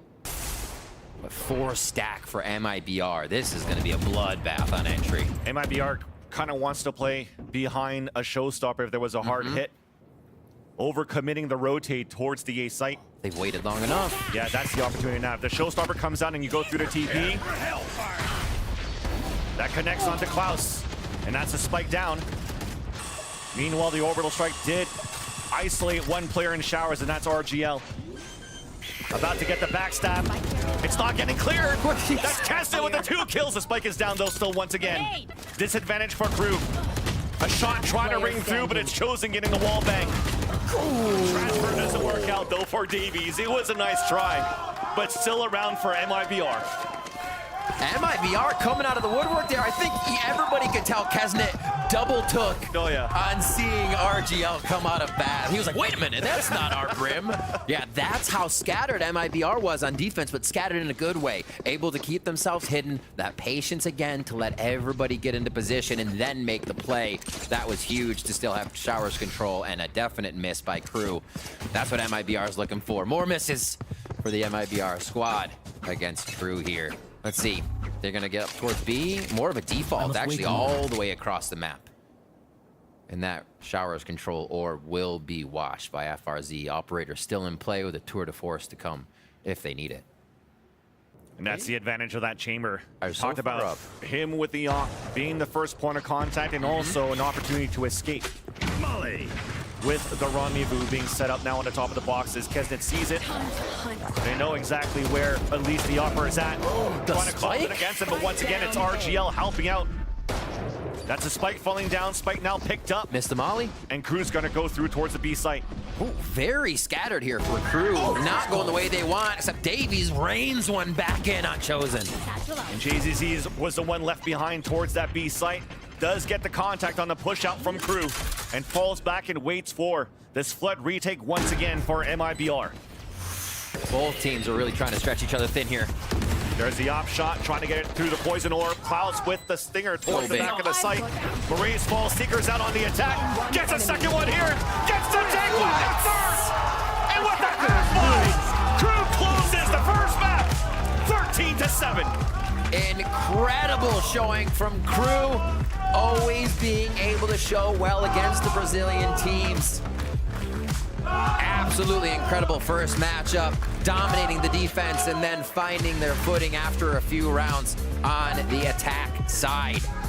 Lotus is going to be coming up next, but Crew are feeling so good about, I think, how this one went. We saw a different Crew, a different identity, and how they played around each other. So good. We asked a little bit from Klaus. Klaus gave a lot. Klaus gave a lot.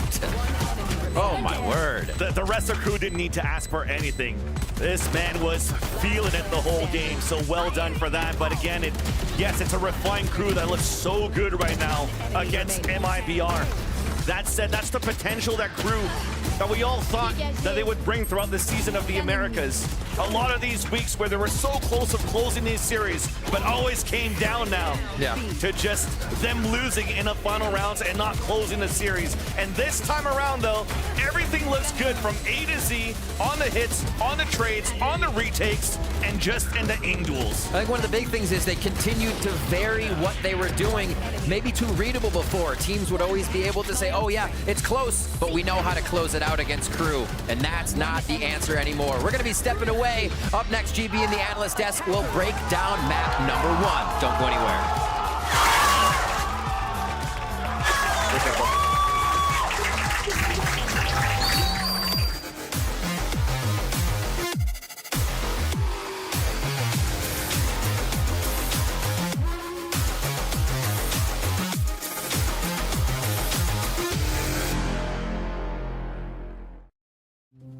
Have you ever asked yourself after a bad game, what am I missing? Or sought help from impatient friends? Or browsed desperately for answers that only bring up more questions? Your self-doubting days are over with Discovery, the first game-focused AI. Discovery is trained on the world's leading esports athletes to be your everyday personal coach. That's right, Discovery can help you improve your gameplay by giving you tips and strategies to take your game to the next level. Get started at aimlabs.com/discovery. Don't stop me, 'cause I'm having a good time, having a good time. I'm a racing car, passing by like Lady Godiva. I'm gonna go, go, go, there's no stopping me.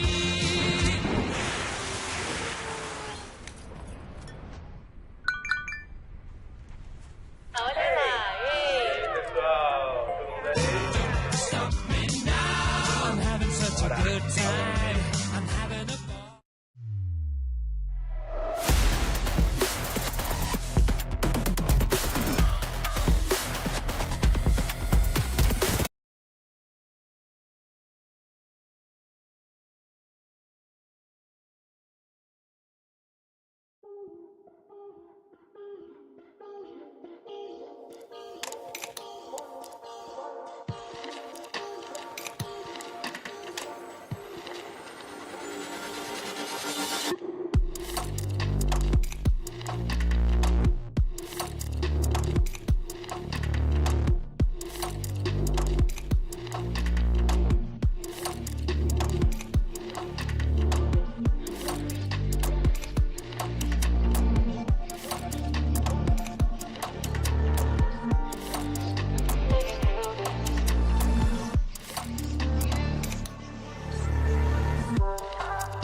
Red Bull gives you wings.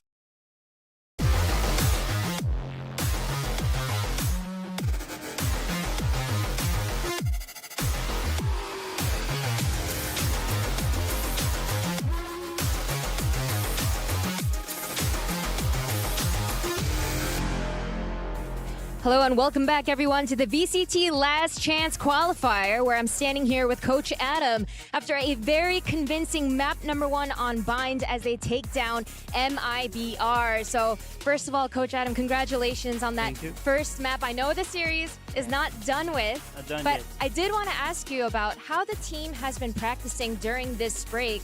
It's no question that throughout the season, Crew had so many close games, especially in that last game in the group stage against Cloud9, so close, and yet never able to convert it to a full-out win. So what were the biggest learning lessons, and what did the team work on during the break? Yeah, so as we lost every series on the league, it was really hard because we have a team that is used to win.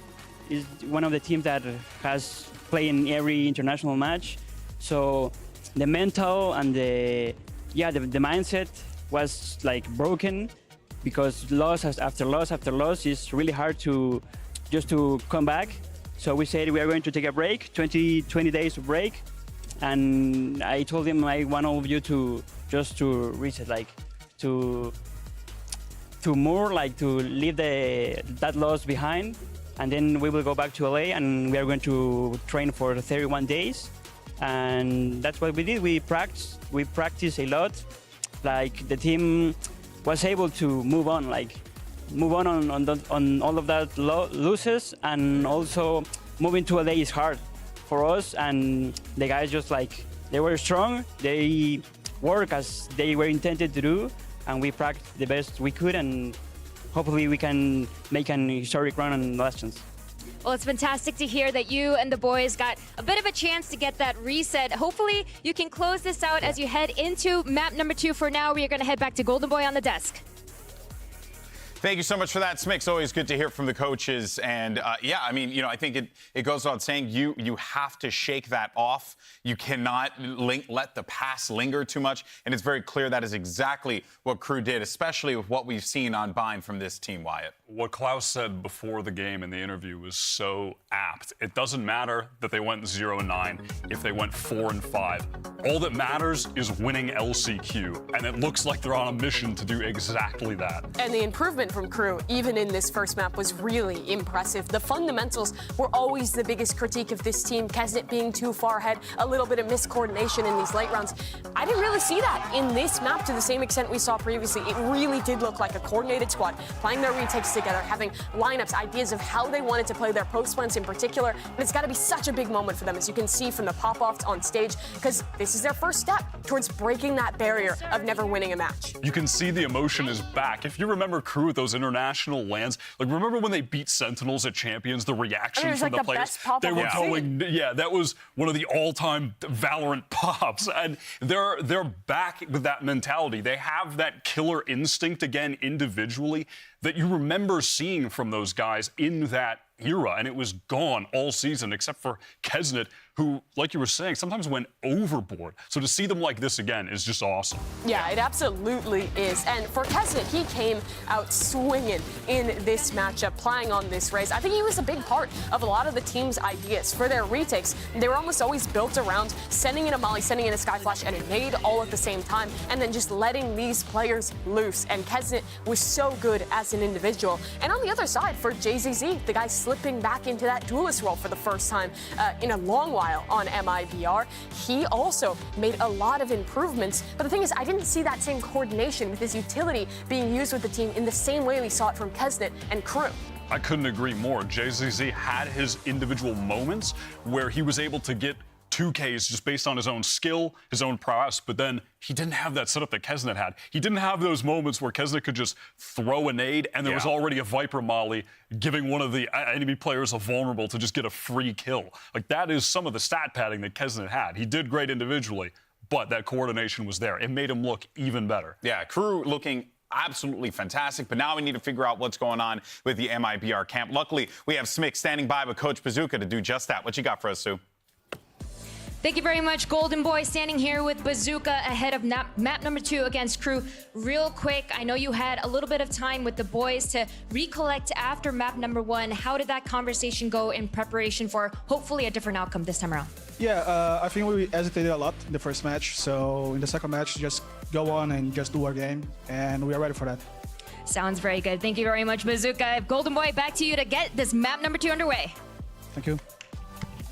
Thank you so much for that. I mean, look, honestly, I think it makes sense. Bazooka, obviously, just keeping kind of the, the discussion a little close to the chest there, because this is it, right? For MIBR, you're basically backs against a wall. You have no other choice here. This is do or die. But before we get into our second map, though, let's do what we always do. Head around for an aim lab shoot around. This time, we're hanging out with the Miracle Worker. It's going to be chosen. Unfortunately, no miracles worked this time around on Bind for MIBR, Wyatt. And now you're kind of left wondering, what Lotus, that has to be the saving grace for this team, and you're really looking for guys like Chosen to step up. I mean, that is his iconic map. We all know what happened the last time. It's a lot of pressure, though. It doesn't even need to be said.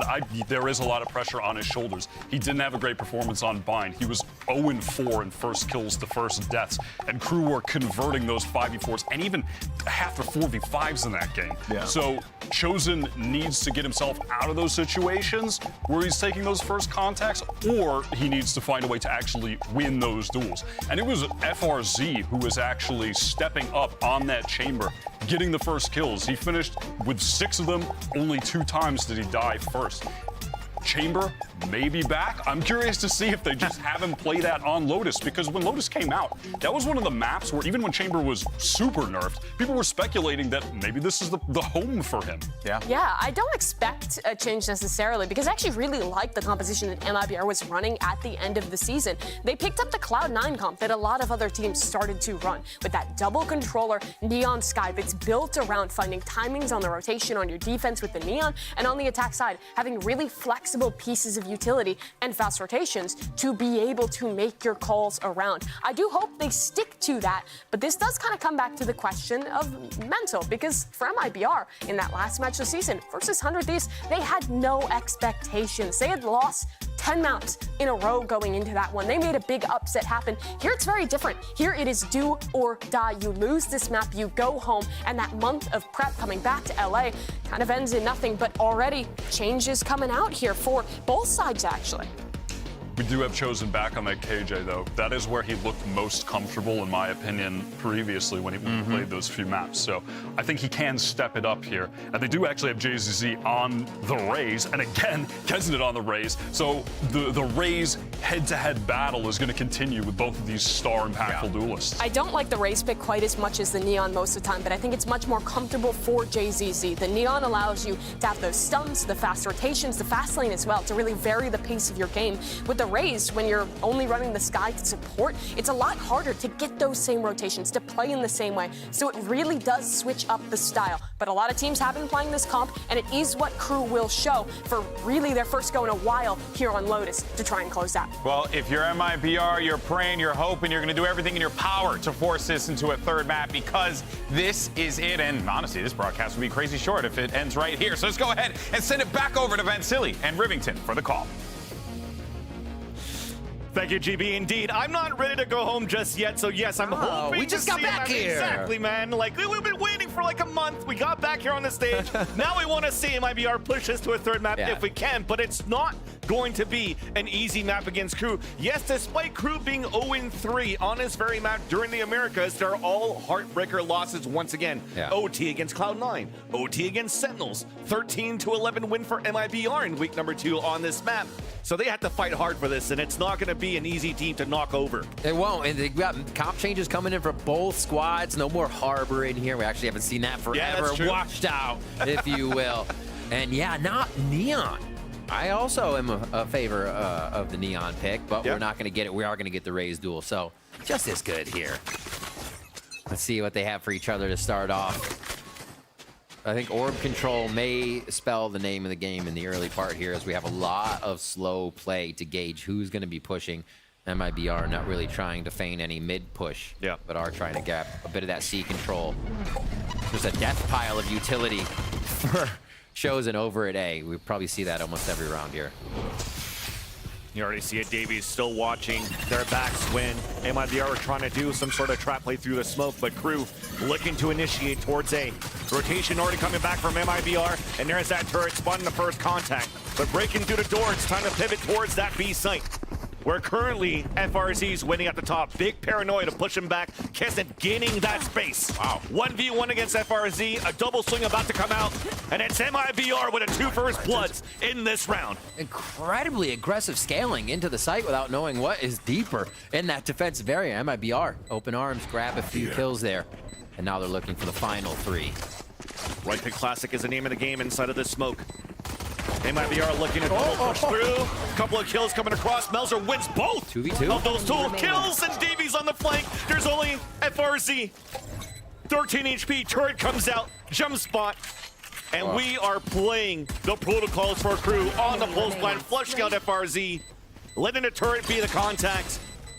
And there's almost going to be no time. Why did I sign up for this shit? Crew turns it around in their favor. Davies picking up the last kill where it should have been MIBR's round. It's the Sky voice line there. I didn't sign up for this. Exactly. Just continuously forced to double take, then fight the turret and not get the kill that they needed. Crew pick up pistol round.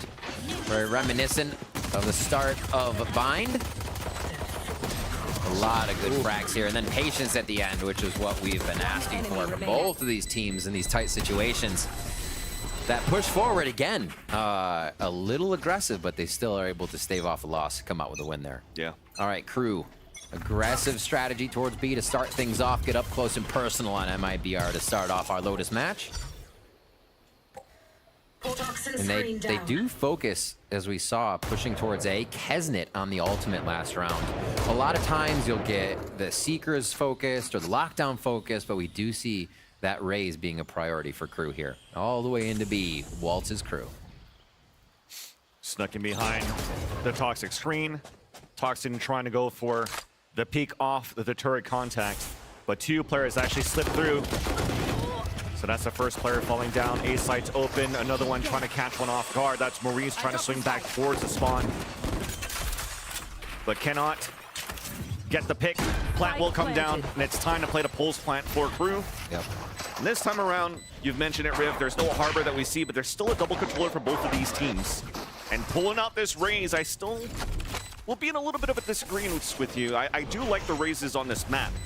Because of all these trap plays that's been coming out from Crew on that first map with Kesnet, this is definitely something that they could do here to continue to add that pressure. We're gaining space and playing these pulse plants. Oh! Yeah, nice little shot coming out here. Little damage. Even nicer out from Melzer. Yeah, just quickly trading quick. And another Molly kill. And we're gonna actually try to pick up the orbs instead. Okay, that's actually quite interesting. Staying within the radius. Exactly. MIBR involuntarily actually did a lot of damage in that eco after all. Huh, getting themselves into position. And Crew do pick up another one, but lose a little bit of the economy there. We'll see if that affects them coming into this round. Melzer are figuring what they can buy. Oh, yeah. It's just going to be the Sheriff. So this bonus is going to feel a little weird. It definitely affects them. Davies was looking to get that Vandal. Hey, I don't have enough money. We got to play the bonus. They actually were inching towards 3 Vandals in this round for Crew. And instead of that, it's just 1 Guardian, 1 Vandal. But a Guardian in the hands of Kesnet could do a lot of damage. A control play. And we saw it before. Instant shots, whether they're happening over towards Hookah or here on Lotus. And everybody from MIBR is B. This allows them to quickly spread out to either side, either site, and react to Crew here. So MIBR is just looking to stay a little closer to what Crew may be able to produce this round. Is this an alt grab? They go for left one, and just Kesnet needs one here. That would actually be a huge boon for this round if they can get map control for that. And Melzer's actually the one that was making sure they could prevent any pushes coming out from MIBR, covering that orb. Now it's picked up by Kesnet. An opportunity to go for a late hit now in the C side, using the Showstopper as the opener. There. MIBR reads into this though. 3 players are rotating across. This is where I do really favor the Rays. Being able to blast pack to the elbow here of C, so hard to deny. You go over the Killjoy utility if it is present. And they're going to pay a little door play as they go quasi-global with the audio here to try and trick MIBR into rotating. Flash, Paranoia, double satchel, showstopper out. Little rail grind. Playing CPMA at this point. Clearing out the side though for C. It's a pulse plant on a 5 versus 5 retake for MIBR with the weapon advantage. Yeah, they're huddled in sight right now, hunkered down, ready to defend here. 3 from sight, 2 from waterfall. This is gonna have to be MIBR closing in on the guns as quick as possible. Keeping the smokes close so they can play inside the site. Trying to use these sheriffs for some kills. Good Nice shot by Chosen through the smoke. Big Paranoia then coming out. Time for MIBR to flood back for the retake. Nags it around the corner. Vulnerable to a couple of players. But it's MIBR that floods and drowns Crew on the pulse plant. You to expect get the first point on the round. Expect that on the eco. It's kind of like a stop hitting yourself. Stop hitting, you just run in and you're able to trounce your opponent. So there's the first round to defuse.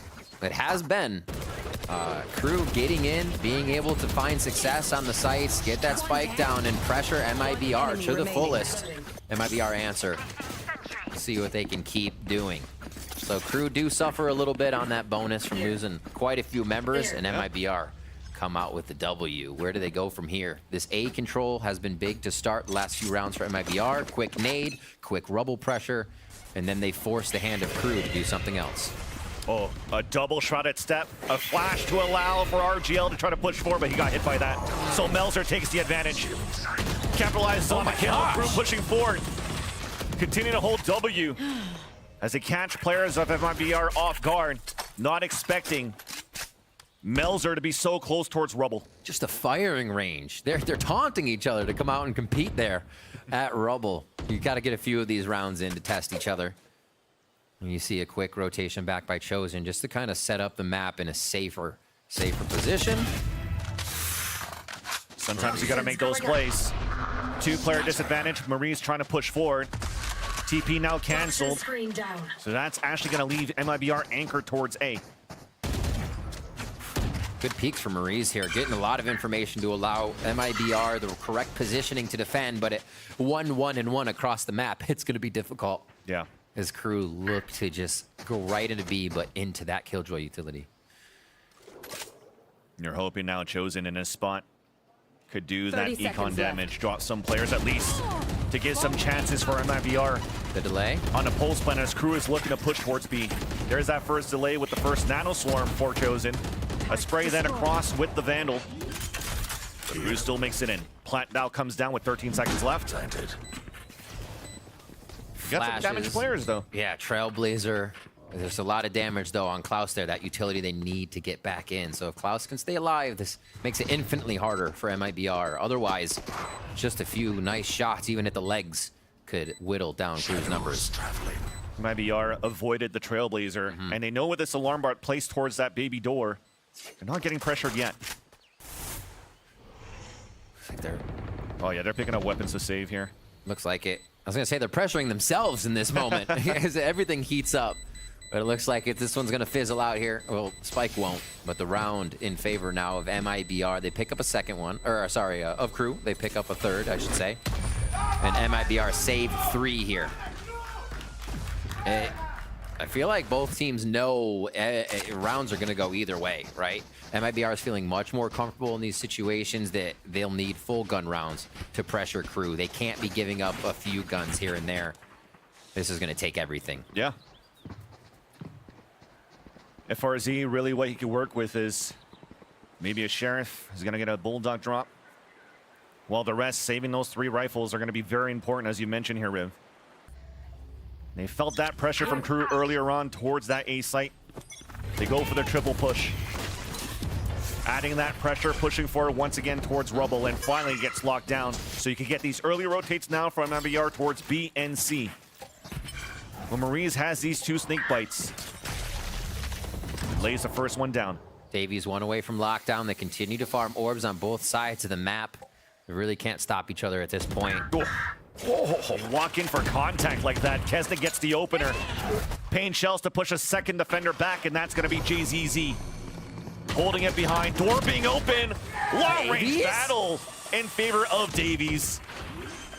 And that might be it right away for MIBR. Yeah, Davies coming back into the end of the regular season for Xetti. Seeing those frags against Sentinels and Cloud9, still bringing a bit of that momentum now, a month later. This is going to be a tough one to retake. Jumping around like it's a jungle gym in there as LGL does find a frag on Melzer. And MIBR are hoping that these overheats could continue on this pulse plant to get a chance to come back. But after that second satchel and hearing that spike taken down, finally we have the confirmation. Cannot punish any more crew members on a pulse plant to hurt that economy where they would have had a chance here, a fighting chance over to the next round. Again, crew able to just throw in slight variations. This one controlling the map into a complete dry peak. That was close. That was a little offhanded shot, almost hitting one in the head there as RGL dodges. Hard to shoot when the banner comes in front of your face like that. That's true. So what is this? But you expect a blast pack here. You expect audio, a cue, something. But it was not the case. The door opens and Davey fires true through it, as that was just from the teammate too, so they had to be aware of all their surroundings on the side of crew. 4-1 now, reminiscent of our first map, but MIBR fighting back a little sooner this time. Crew looks to pull away even more though on these rounds. Davies with those kills now has a lockdown activated. And not playing any type of lurks or any type of defaults. Just gonna be a full hit now. Another ore being picked up on the attack. Trailblazers spotting Chosen as once again a firing range through the opening doors. Yeah, ambitious Vandal spams. Maybe you don't even need that lockdown anymore. A site now open, plant coming down. Use the lockdown on a pulse plant if needed be. But already once again in these situations where crew gets a plant. Yeah. It's such a huge disadvantage already for MIBR to come back for the retake. Always two players behind, two players at a disadvantage. And they don't have the players, the utility to do what they can to try to go for this retake. And on top of that, dropping players, losing weapons. Yeah. And you look at that econ too. 0, 150, 100, 1,050 credits. FRZ though? Clean shots though at least. And yeah, the round's still gonna come in for a crew, but at least you can get a couple of highlight reels if you can for FRZ. Until Davies, the player now currently shining on this second map. Yeah. For crew. Looking really good. Love the initiator utility on that KO, now on the Killjoy. Doing some big stuff. And looking at how crew is playing these rounds, they continue to pressure MIBR in ways that almost seems like MIBR is disjointed in the response, right? Crew goes for a push towards the door, and MIBR answers with spamming through the door. But you had JZZ pushing up mid to try and get a flank. So that flank works better when A stays alive, right? It seems like MIBR is fighting on too many parts of the map before their strategy on defense can come in position. And sometimes it's just unlucky too, right? We've seen this story so far in this head-to-head for these two teams that MIBR are just suffering the blunt force of these spam kills coming out from crew. Yeah, crew forces your hand in a lot of these situations. It's not like you have a choice. Yeah. All right, lockdown in. This will give us a little bit of a slowdown on the round here as MIBR resets their defense. We'll see if crew actually bites here and full takes on A. Yeah. There it is, into win. See if they plant for mound or plant inside. Not a lot of mound plants have been used recently, or at least in this game that we've seen. Yeah. It's all site defense now. They don't want to play this aim for the head game over mound. Even playing inside the site. Yeah. Showstopper available, and we're just spraying once again a wall bang. Showstopper out for Kesnit. JZZ falls. And now with the Sheriffs remaining in the hands of MIBR, this little Shiko that they have only works out for one kill against Kesnit. Maurice so low on HP. One enemy remaining. See if they make it out this time. what can you really do? No one's shoes are tied together. They get the kills before they have to get out in time. The Crew fans are feeling it. Crew is feeling it. 6-1. One more, they replicate our first map first half score as they continue to punish, only losing the bonus round on this one and then pulling it right back in their Okay, Davies. That's what I'm saying, my man. gosh. And that's a lot of what happened in the first round too, right? We saw Klaus getting smoke frag after smoke frag. Davies now getting these offhanded kills through walls that aren't allowing the retake of the site by MIBR. And that everything falling in favor of Crew here, and not just by chance. They are lining these things up. It almost feels that that's been a practice as well for Crew. Not only the mental that Coach Adam was talking about earlier on with Smix, but it's also just optimizing what they're currently doing here on taking sites, playing these pulse plants. And surprisingly enough, you're getting a lot of these kills with sprays, 2 smokes, but with Vandals. Yeah. Right, there are a lot of Vandals, and they're happy to keep spraying that and try and find the refrag there. And Crew doesn't care about the magazine actually dropping out with the latest patches. They're just spraying and still landing these shots. As That's if true. we never had the nerfs here in the Phantom and the Vandals and what's left in the reserve of the Bullets. 6-1 now in favor of Crew. Familiar territory from the first map on Bind. Yeah. Full buys throughout. MIBR considering that less reserves with an Odin in hand now. Chosen, ready to spam some people down. We'll see if that has a return on investment for him. Ultimate's ready just from the shadows, but FRZ can identify what the strategy of Crew here is if they want to use a 3 push out to mount right away. All right, a little different look here as MIBR starts to control the map and basically cut off one site, right? Yeah. Play it a lot like Haven and just make sure you have to defend That's only exactly 2. it. That's exactly it.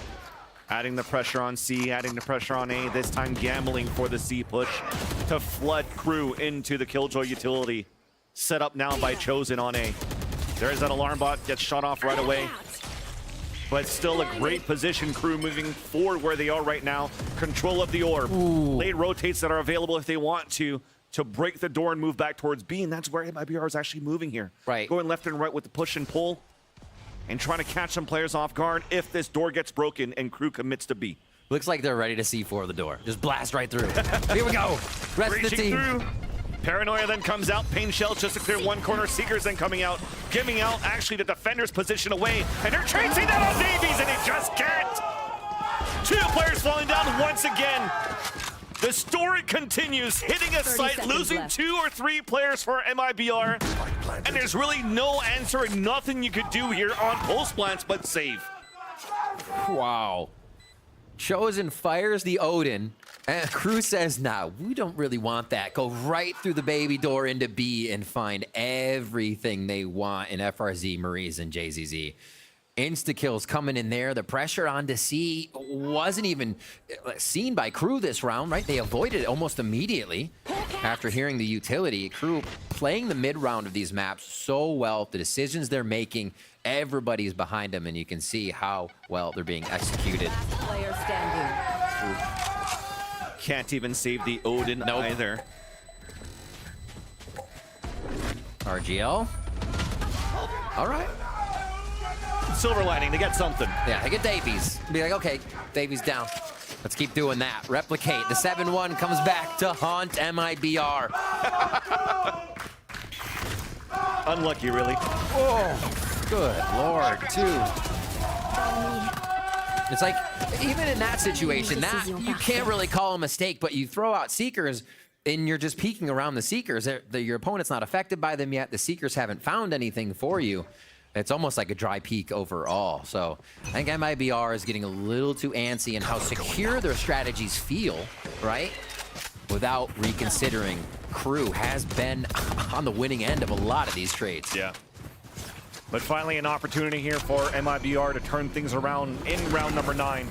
Yeah. Lots of ults available for retakes this time around, and actually doing a great job doing some early damage with their own sprays through smokes.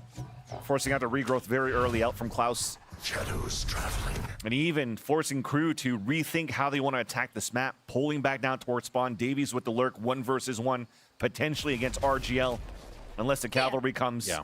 An opportunity now with this smoke being left up for Klaus to actually flash through this. And RGL has to be smart about it, and indeed he does. He falls back towards the C entrance, sorry. Bomb grenade out. As his smoke was about to dissipate. This push-up here by Nags can give so much information. And it actually pulls back Chosen. Looked like they were going to lean towards the other side of the map, and now A connector has to be covered because the util of that alarm bot is 30 gone. seconds left. And they're looking for Chosen to peek. They see a shoulder. Definitely a Seeker's hit now. Showstopper immediately out for JZZ. Gets hit by Etzel, forces out the rocket right away. Pain Shells on the ground, underhand throw. 15 seconds left on the clock. There's that lockdown. Crew have now to commit towards the safe site. The sprays comes across. JZZ gets the headshot, looks for the kill, but cannot get it. The spike has been planted, and we're playing outside of the radius of the lockdown. 3v4. And Crew on a post plant. A flash coming through. No lineouts this time around for Davies. Paranoia then comes out of RGL. Kesnet and Nags trying to hold it back. Force on a reload is going to be Nags. Kesnet down to 5 HP. Tap on the spike, kissed it. 5 HP, does not matter. Pen Shells then coming back after these 2 kills. Maurice down on a 2 versus 1. Makes it at least that 1v1. The wall bang does not get the hit onto 7. Nags. 5 bullets. Another tap coming through. Nags it, pulls out all of the utility down. The kill then comes in for Maurice. Incredible, but you see the storm that MIBR has to weather to get through these rounds, multiple rounds where Kesnet's getting double nades due to the kills, due to getting that duelist signature back up. And MIBR, JZZ even getting snuffed out, and Seekered on the showstopper comes up huge. And the rest of the team able to secure the kills necessary to get MIBR another round. Hell of a battle there at A, and MIBR comes in with the W. You saw the idea there from Nags. It definitely looked like, from a point of view of a spectator, you're like, oh, is it inting? Why is he running through this? He's still time on the spike, but he used that utility from that Viper just to re-pivot towards the staircase. And Maurice read that, himself being a Viper player, and read that perfectly on a Red Bull clutch to allow this round to come in for MIBR. And it took everything, all of the ultimates, and a clutch situation for them to get round number 2. And off the rip right into B here. Looks like it's going to be a big retake. 5v5, lots of utility still to be used here. Oh, FRZ to start us off. This is good. Paranoia, that's going to hit 2. Doors being open. Delta trying to hold it back and keeping him away. What? And now the lockdown is just going to push everybody back. Chosen's going to get hit by that, but it still is able to make it out. Elise into safe cover. The clock is being wasted now on that spike. JZZ trying to do whatever he can. Fully blinded now. Double swing out from Crew on a post plant. Pain Shells being thrown. Post plant utility just too good. Oh my gosh. And Chosen, the one that was locked down and detained, finds freedom, but not to their favor. Crew gets 8 on the board with the crowd once again behind them. This little door game that Crew continues to play is not being won by MIBR, and I wonder why they keep trying to fight through it. The mound control is something that we see MIBR keep going for, and Crew will not fight it straight up from the attack side, but they'll fight it through the door over and over. Smiles all around. They're winning the 1v1s at this point. We're seeing trades from solo players coming through. The 2v1s are being won by Crew, and the teamwork on top of that when they need it. We're seeing the 8-2 score line here. Chico around a little bit, actually just one Sheriff on the board for MIBR with a Bulldog for Chosen. And they are still trying to take a little bit of space here to put Crew off. MIBR want to fight this. Looking for a contact from a flash here as Nagzet goes for the jump peek. There's that deep flash, turns away from it, and now the flood comes across. But Nagzet now could just play the aim lapse. Drops 2 kills, loses the weapon, but at least that's a C-site open for the plant. Maurice gets the weapon. You always wonder. Let's see what he can produce. I like the plant. They move it a bit since they don't have that site control. We've been seeing Crew able to get themselves. I mean, Melzer's gonna stay there. Nags did everything he could. Spotted the 5-player push out from MIBR. Crew pivots to plant for a spawn, knowing that spawn's going to be open so they can gain that space. And they also have Killjoy Pulse Plant utility. MIBR, what they could hope for at least is to do more econ damage from a spike going off, just like they did a couple of rounds back, to keep the economy low against Crew. Good placement of the Vandal. For the first kill against Klaus. Chosen, then punished by Melzer on that Pulse Plant. Kesnet looking to answer back. Avenges his teammate! And shoots with full confidence as Crew moves up at 9 rounds. 9-3 again? Are we gonna get it? Last round in the half. Crew continues to dominate here. Starting on defense on Bind, but still looking the same starting on attack here on Lotus. MIBR's map pick for map 2, this best of 3. Elimination is not far away here for MIBR. They want to secure a last round. Get that last ounce of potential in the game to stave off a quick win in second half by Crew if they can get Pistol. This is tough. This is where the pressure sets in for MIBR here. They're looking at the end of the season in LCQ and their chances at champions. Yeah. Inaugural season now for VCT in Americas. I know some of them. Hi, Ethan. I know some of them. But indeed, backs against the wall, but they're looking to fall flat so far here in MIBR. Unfortunately, Crew looking like a different beast.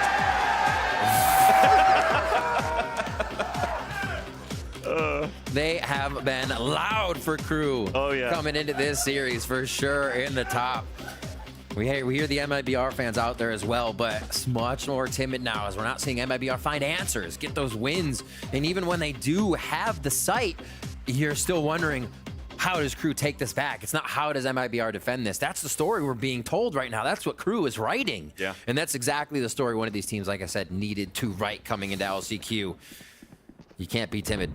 You have to go for the throat, and Crew is doing just that. Odin back now onto Maurice as we get into our last round of the first half here, map 2.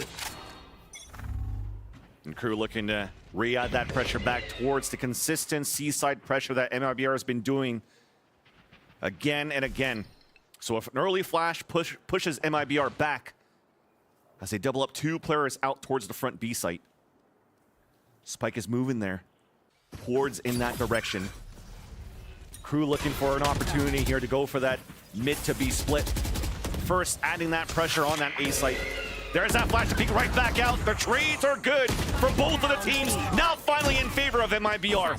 JZZ now with the showstopper, understanding, identifying that a mid to B split was about to happen. And the showstopper keeps everybody away. And MIBR are also very content to give the spike back in the hands of Crew. Slow push. Regain that spike. Crew feels... It looks like they're in full control. The movement they do, even when they lose a few, they have a quick answer on what they want to produce. But MIBR, we still see them trying to get their hand in the pie right in the beginning of the round. Maurice took a lot of damage there. And this is going to be up to Chosen for now. They've been able to take down Chosen quite fast each time and just pinpoint where he is. Viper's pit out. Kesnet with the late lurk. Here's all of this. There's that first one to fall. Pain shells denying that plant down. The Crew picks it right back up. There's only 5 seconds left. Flooding now inside the side. GZZ with 4 kills, looking for the ace. Just around the corner, and he's gonna land it. A similar story from the first map. A 7-1 scoreline for Crew. A 9-3 end on the first half in favor of Crew as well. Incredible stuff coming from Crew. Seeing Crew during the regular season and coming into LCQ, they were one of the worst defensive teams. On Bind, they didn't show that. Now, we get to wonder what they're going to be able to produce on this defense. It is scary the way that Crew is showing here. MIBR, however, grabbing that last one. It's one that they need. We're going to throw it to the desk to see what they're, to Smix rather, with EG's Calm and Jogmo.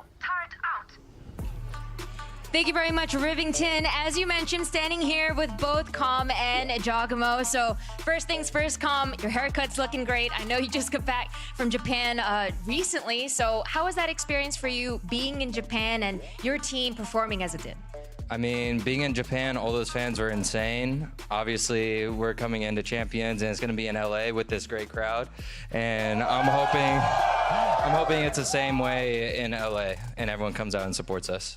What about for you, Com? I know that Potter mentioned the team was really looking forward to that experience of playing in Japan. How is it for you? For me, I mean, the Japanese crowd is crazy. They love everybody that comes and plays. Like, they didn't have a team there, unfortunately, but like they supported EG all the way through, and even to the finals. Even on my birthday, like they supported me, and we love the Japanese crowd for that for sure.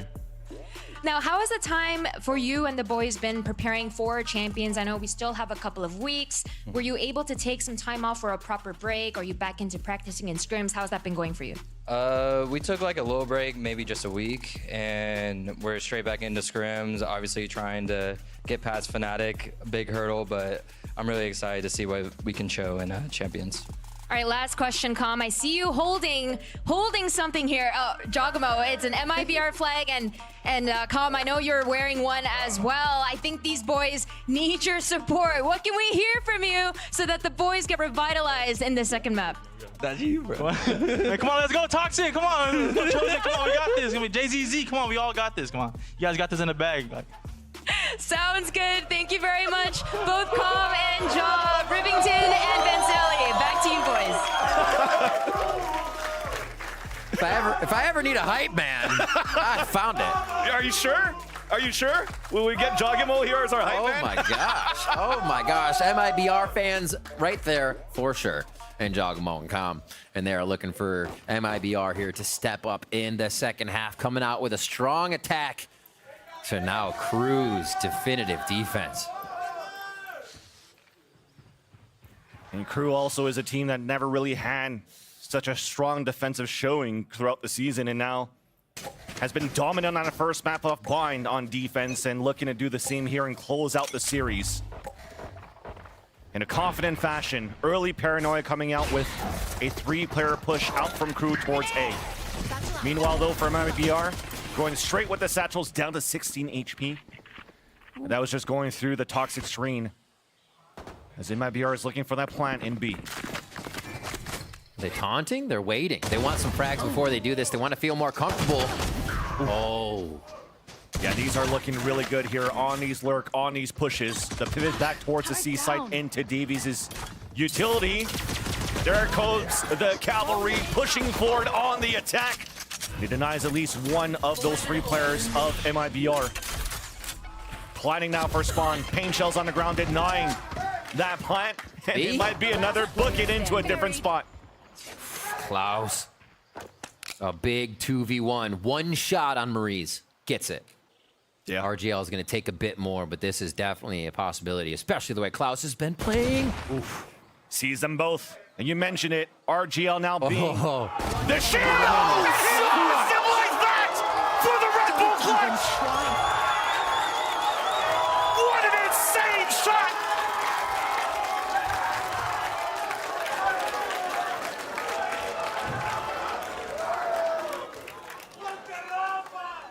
Here it is again. The high-low isn't even good enough. And Kesnet with the vamos! Oh my God, what a round! Crew is explosive, and Klaus, the fuse is just so short for the entire series right now. Santa Claus coming, bearing gifts with these shots. Now winning the round against MIBR, continuing the pressure and the shots, dropping Maurice early here. As MIBR potentially flattened. Thought that they had the opportunity to work that map on that previous round and just got denied like that. Such a devastating shot. You see this round start off. MIBR is going to get their own share of shots. Well, it's still Klaus, though. It continues. My word. Last player standing. Christmas in July.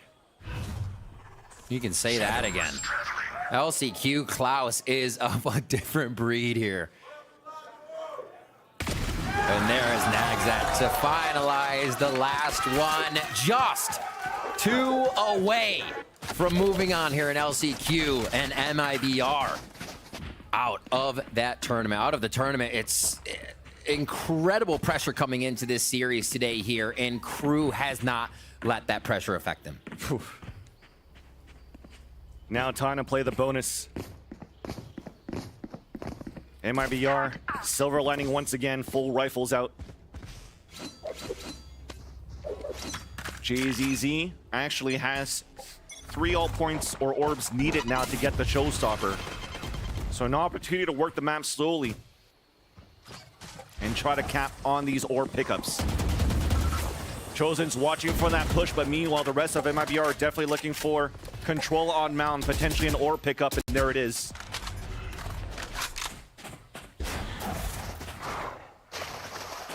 Slow play here as Crew. Look at this 3 squad moving from B to the backside. The defense here is MIBR safely move into the site of C to get this plant down. Oof. Smoke dissipates and Kesnet punishes JZZ right away.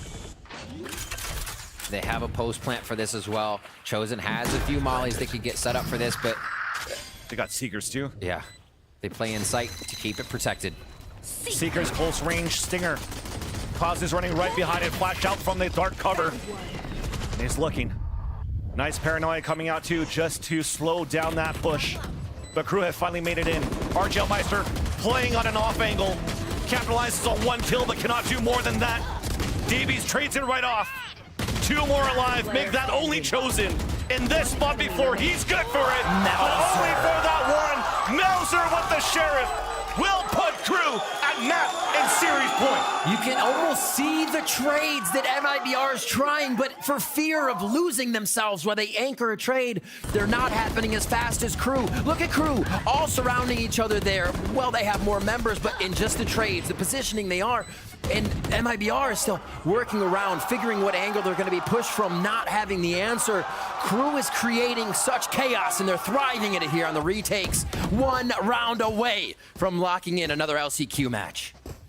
This is the LCQ Crew, the team to be afraid of, the team that keeps running these gauntlets in their regions before we had the inaugural season here for the VCTs in Americas. And they're definitely looking like a Crew to be afraid of in this gauntlet run. This is what Adam was talking about. This is a team that has seen international stages throughout their career. They know what it means to go deep into a tournament. Seeing Crew get so ruffled throughout the regular season was not what anybody expected in America. It's supposed to be a powerhouse coming through, and we're seeing a bit of that life now out of Crew and LCQ. Game point here, series point. Because we have a minute left in this round, and MIBR is playing it slow but steady. And a matchup that was presented by the analyst desk, the Kesnet versus JZZ, both of them with showstoppers now. JZZ, the one to initiate first to clear out the site. Off angle being played here for Nagzit. So we're going to try to go for a nanoswarm off the snakebite to do more damage and hopefully cancel out the first execution. Little delay. It's a door being opened. MIBR pivots back towards the B site. And JZZ clears it out. Even moving out towards the spawn. Just around the corner! Oh my! Not even a chance to release it. Klaus gets the kill. Traded off now by FRZ. Oh! FRZ also cancels out the showstopper from Kesnet, allowing the Seekers to come out and spot the remaining players of Crew. 3v4 here. Low HP on Crew. Healed up now. Oh, that's probably going to be the call now for Crew to just save. Seems it. Heroic plays by FRZ once again, but gets denied as he's hunting for kills, trying to hurt the economy of Crew. Clean shot. Yeah, a lot of searching right now for MIBR. There's so much they actually have to do in an uphill battle of economy. Taking down Crew, figuring out what kind of plays Crew is defending with. This time MIBR took it into their own hands, rushing down through that mid with the ultimate and being able to make it count. FRZ with some very big frags on that one. Oh yeah. 13 and 5 for him, and still trying to put up the frags, being pressured. Take it out. Man, Klaus, just so good right now. And this one right after too. Stone cold. Feels like I've cast a curse to both of the showstoppers there. Saying how important they were going to be, but great shots coming out here from both teams to not allow these showstoppers to get much value in that round number 16. 17 now underway. Chosen 2 away from a lockdown. And MIBR are just holding their spawns, waiting for Crew, waiting Crew's utility out actually early in this round. Already, a situation like this, Crew knows it's BC, right? You can't really rush fast towards A if you still have to get by rubble. Great positioning by Melzer, now forces MIBR to figure out what's going on around the map. Here it looks like they may try to source that information as this one-way clears. Trailblazer at the minute mark. Louise has a lineup here for Rubble, trying to push out Melzer. Trailblazer also trying to clear him out. Paranoia hits him, gets away. But there's still the swing out from Kesnit. Cannot catch one off guard. MIBR still finally, they gain control of a Rubble. And could start moving up here as soon as a toxic screen from the defensive side of Crew falls down. And look what they're making. MIBR used to gain this space so much. There's no FRZ utility for the site until the signature comes back up, a guiding light. And Crew continues the backpedal, saying keep coming into the trap. Yeah. Nice shot by JZZ. Keeping a spike here on RGL just in case he needs to TP away for a last second plant. Davies trying to hold back the site, but he gets pushed away by a snake bite. Spike planted. Awesome pivot here by MIBR to keep getting through and get that site. Oof. Solid defense too. I don't think Crew's gonna want too much of this. Or what they have now for Melzer with his Guardian. Oh, they are pushing. He is pushing forward. They have pinched a couple of players back in the B site here. As MIBR is looking for the exit out towards the baby door. JZZ will get the backstab. And that's how you do it. The Grinch stealing away the presents. The Clouds has been giving over to Crew this whole map. And that's a good way to bring the confidence back here for MIBR, securing the round and also having fun with it. That is huge. Backs against the wall in a series point here. A season ender, and they still continue to produce the results. See if they can push another one through. This one, saying that, you know, they lost all that initiator utility. It took them so much just to re-grab Rubble and still know that they can forcefully take through Baby Door into B as a team. That's, I think, what we were seeing from MIBR. Be a little hesitant, not covering each other, a little too distant on those takes of each other, and not being able to anchor. As well as we talked about before, desynced in what was happening around the map for the strategies they were trying to handle Crew with. Someone dying while a push was happening, etc., etc., somebody not in position yet. Similar scoreline to map number 1 here as Crew goes for the timeout. Definitely some discussions being made here for Crew. On their defensive half, yes, they're able to, like you said here, add that pressure as they wanted to play that triple push towards that A site. It seems to be the norm right now in these type of compositions too. Just trying to get your Omen into a great position, continue these one ways, and try to pivot back to where the default may be happening from the attack. But MIBR so far has done a pretty decent job here.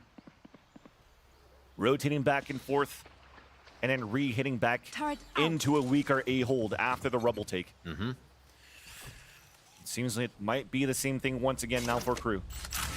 This time with lower weaponry. 2 Guardians, 1 Vandal. Actually a hero buy from what we see previously. Or a hero rifle, sorry, from what we say previously. And JZZ going behind Snake Bites, between Snake Bites, burning down to 16 HP. Whew. What a play. Klaus going down first. Huge frag for MIBR here as they want to get to JZZ to see if they can get a heal back in. Yeah. There we go.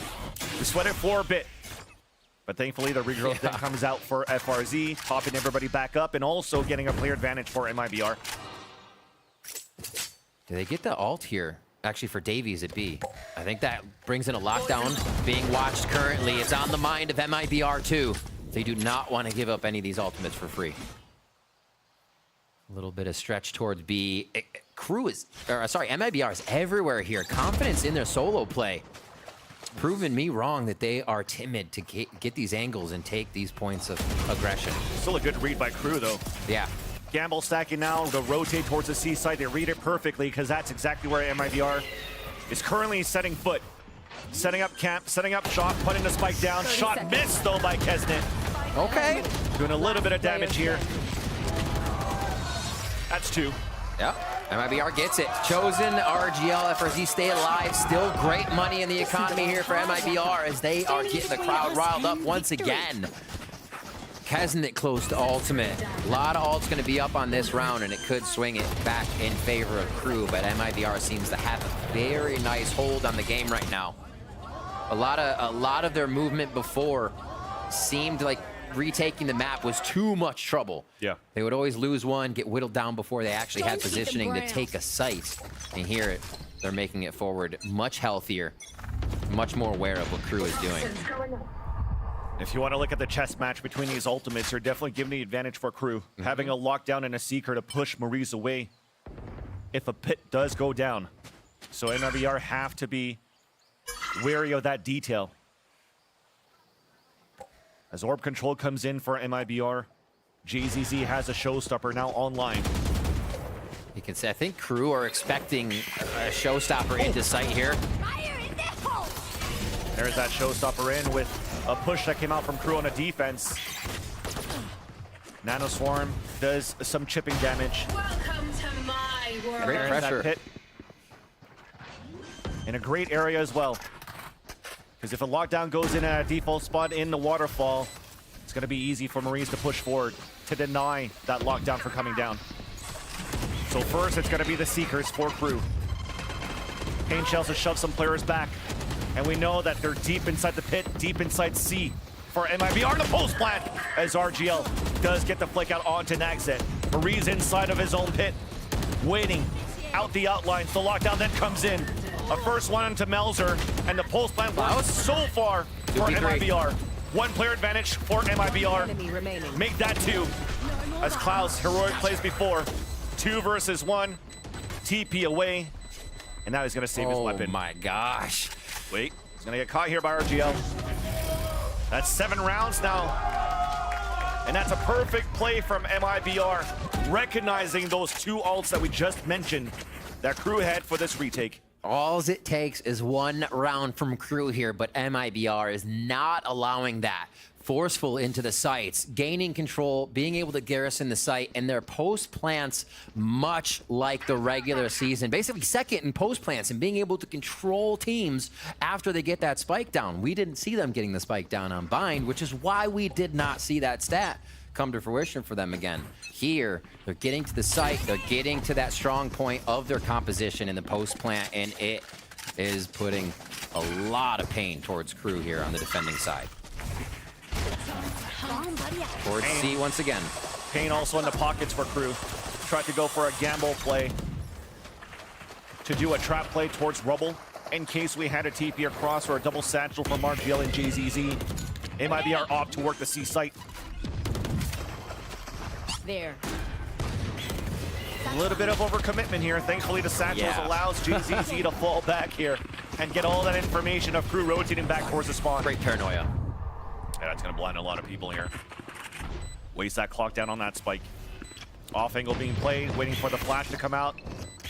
Out on a defense, double flash through, but still it's MIBR just spraying across the smoke, all towards spawn. Even a flank coming through towards the back end. And MIBR closing that gap now against Crew.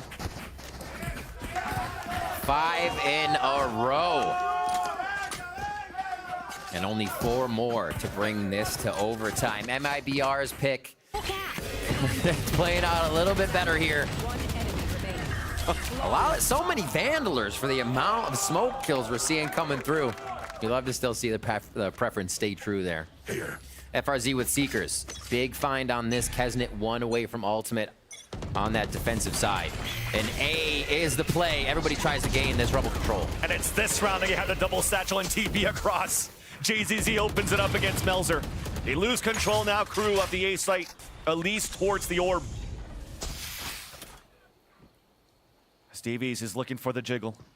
There's that first swing out. Maurice falls. And the Seekers are trying to gain that information, pushing players back. That was out from MIBR. As they push him far enough, we break the door. JZZ now moves into B. They've lost the majority of smokes here. Have to use this wall. RGL could put up a few good ones, but it looks like they're just going to try to pile through into A possibly. Yeah, they're going to use this lockdown. And meanwhile, Davies is still holding towards the spawn, thinking that there's going to be a JZZ push, a late lurk. And they know this.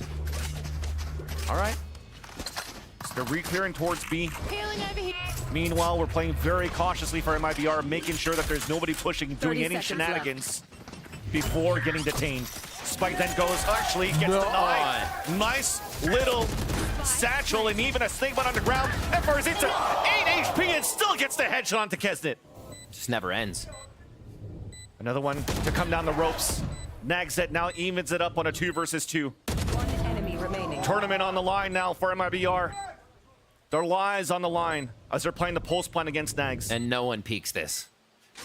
Tapping on the spike. RGL peeking out first. There's the first. Wait a minute. Nags to come out with their heroic play. Trying to get it a half. Now off it. The tap again. Low HP is going to be JZZ. Spike not yet at half. He can see it's red. He can see it's red. But it does get it. The classic. Shot to JZZ. Dumps it for the defuse. And Crew gets it done. Crew knocking out MIBR, solidifying a further path through LCQ, and they do it in great fashion. A little slippery towards the end, but they came with answers, and they came to play today. The Red Bull clutch from Nags in the 1v2. Classic Nags there. Classic Nags. It can't be anybody else but Nags to win a Red Bull clutch to help Crew move forward and unfortunately eliminate MIBR from the LCQ gauntlet run. A player also throughout the whole season where they were questioning him as to why he's still in the roster, and that's one of the reasons why. When it comes down to these moments, they could get it done, and unfortunately here you can see the defeated faces of MIBR, who they as well had a great start in this season of Americas here, Riv. Starting off very strong with victories and then unfortunately falling flat towards that mid-season.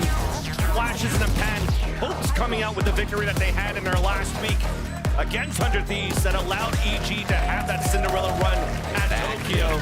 But it ends like this. A rematch once again against Crew, where Crew is able to get the revenge victory, a loss that they had against MIBR in week number 2. And a first series victory, like you said. It feels good. Oh, yeah. You gotta put that in the trophy case. Crew find that win in Americas, albeit LCQ. They did it in amazing fashion and verifying that Crew has a new identity to play through. They were versatile this game. Everybody was having great flat frags, and you still had Klaus star power, which isn't something you usually say, but you had the Klaus star power coming through. Now they have to bring this Fury to Furia, fans. This is not going to be an easy run. We said it before. Crew has a long road ahead of them that they need to produce the same result. With this performance that we currently see from Crew, though, with how they dismantled MIBR this series, is it back to that storyline that you could bring once again for Crew? That era where Crew would never lost to a Brazilian team. Yeah. They have a chance to do that and to prove it when they're going to play against Furia. But of course, we can at least put our hands together to a great season for MIBR for their inaugural season that they had in the Americas. But yes, here are the victors still. Crew moving forward, 0-8 in the season, their first win, and a win at LCQ. And Crew finding a groove with Davies in the composition, whether it was Ashedi or Dades at the end of the season. They find Davies, he finds a lot of the frags, and it seems like the team feels pretty complete. in this form right here. MIBR did the same, right? Both of these teams were trying to find players that would fit the role at the end of the season, and it was Crew that was able to use that roster to bolster what they needed to find this win. It's pretty insane to see this too. Yes, Kesnet has put some great numbers, but they mentioned it at the desk here, Rivington, where it was all about Kesnet just landing all of these pain shells utilities, so he never really needed to like step He's up and throwing own. multiple nades every round. And if he gets to shoot just like everybody else, man, Crew is definitely one team to look out for. But at least for now, stick around. We'll have the desk breakdown and the Verizon post-match interview with Kesnet after this short break.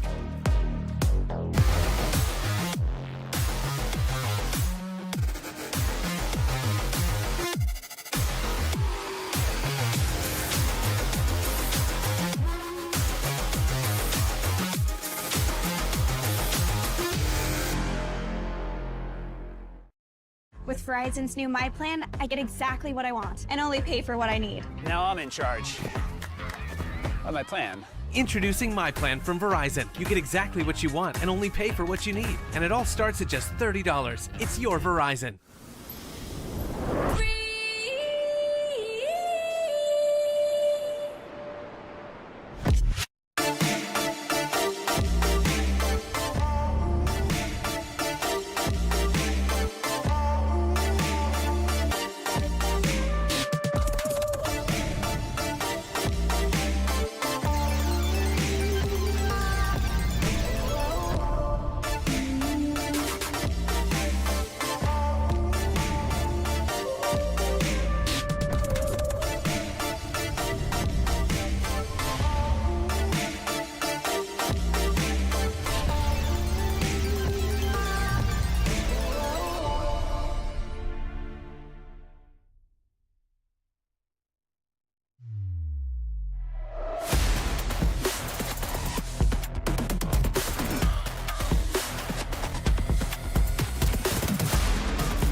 Red Bull gives you wings.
Welcome back, everyone, to the VCT Last Chance Qualifier. As I'm standing here for the Verizon post-match interview with Kesnet as Crew take down MIBR in very convincing 2-0 fashion. So first things first, Kesnet, congratulations. What an amazing performance from you and the team. There's no question that this win has been a long time coming.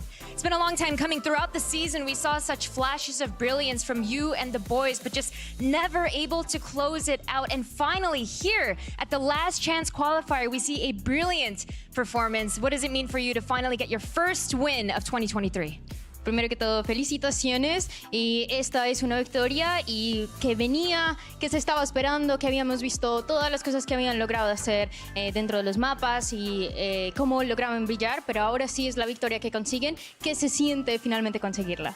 Lo primero, es raro estar aquí porque ya perdimos todos los matches en la serie pasada, pero venimos trabajando, esforzándonos full, nos tomamos pocos días de break y quisimos venir con la rabia, con todo eso, de que no se nos había dado un partido, vinimos con todo, trabajando duro y hasta que se nos dio, en algún momento se tenía que dar.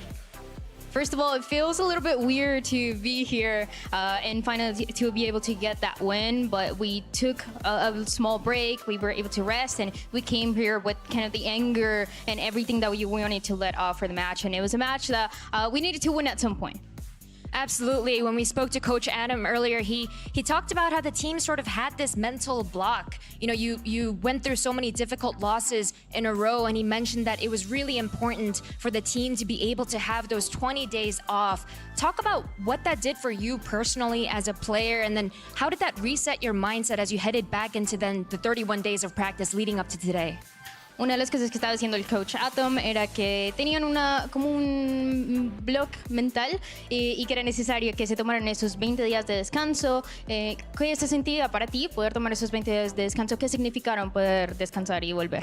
Yo creo que esos 20 días nos sirvió para reiniciar claramente, porque todos vimos que nosotros intentábamos, pero no se nos da por ese pequeñito ansiedad, muchos factores que no sabíamos solucionarlo, y yo creo que ahora es el momento de mostrar todo lo que venimos trabajando después de este largo periodo, y creo que se nos está dando bien. I think the break was really nice to restart, to reset, and to go again. We saw a lot of times where it was coming really close, but it was maybe a little bit of anxiety, maybe just a little bit that was missing. And it's important to be able to come back and be able to demonstrate this. And we've definitely heard that the team has been practicing hard and showing some great results in scrims, and you have a long road ahead of you now with this win. 4 more matches to possibly qualify, and your next opponent is going to be Furia. After taking down one Brazilian opponent, what are your thoughts about going up against them? Y con los resultados que han tenido ahora, el siguiente oponente va a ser en contra de Furia. Ya derrotaste la primera escuadra de Brasil, ahora falta la siguiente. ¿Cuáles son tus pensamientos acerca de esta partida?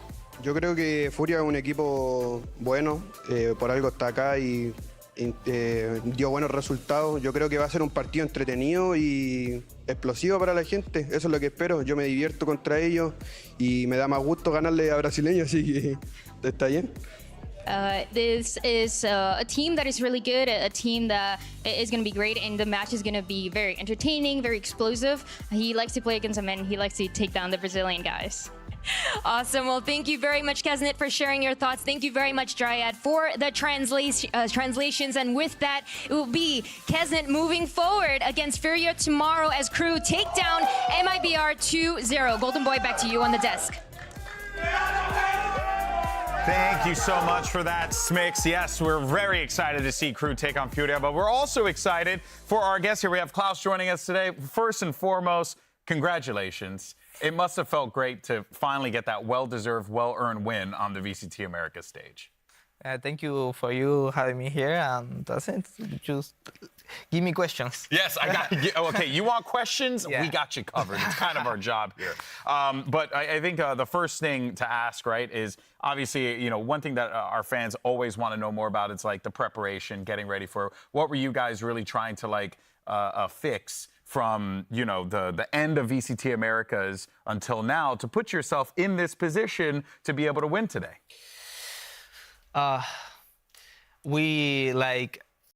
after the vacations we took like 10 days vacations after the league. So when we came, we did a reset mental, and we leave all the league stuff behind, because obviously it was like it was not the result that we want, obviously, because it was actually all the maps were close in the league, so it was kind of suspicious that 9-0.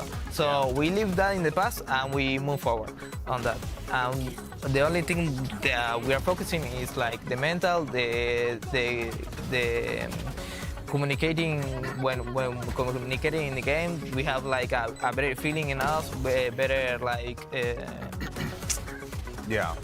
Like you're feeling better. Yeah, you're feeling better with each other, you know? Like, that's it. You're talking more to one another. Yeah. That's very good. That's very healthy as well for the team. Yeah, it's a really good improvement for the team to have. And I wanted to ask for you guys, because this is obviously very different than playing at home. You guys were always so dominant in Latin America, and now you're playing here in Los Angeles. You've had to move away from your family, from your friends, and really sacrifice a lot to be here. And I just kind of wanted to ask, like, what is the pressure for the South American teams who have had to kind of really put so much aside to come and compete when you're playing, to be able to set that aside and still be able to play at your best? Yeah, obviously, I think moving here in LA is like a way too different thing from the last year, you know, because we play it like the scrims are better, the teams are better.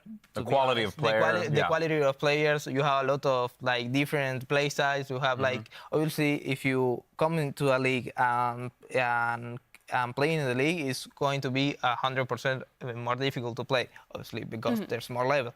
So that was also and also was like moving far to home. Like you are like not in with your There's no family, relation. Not in your home, so it's like kind of difficult, because obviously you are like missing, I don't know, your family, something like that, and you are like just working all the days doing a routinary thing, and that's kind of stressful. And obviously that's it. Yeah, no, it is stressful. I mean, you know, even I'm sure like we all, when we do the international events, we're away for a month, and it's hard. I can't even imagine what it's like, and you have even more pressure on top of you, way more pressure than we ever would. So it's incredible how you guys are still able to keep yourselves focused and stay vigilant to be able to get that win, which is what you did today. You picked up a massive win, which is huge. You stay alive in the rest of this tournament. Now, of course, let's talk about some of the top performers in that game as well, because we do gotta, obviously, you popped off, and that sheriff kill was incredible, by the way. Well done.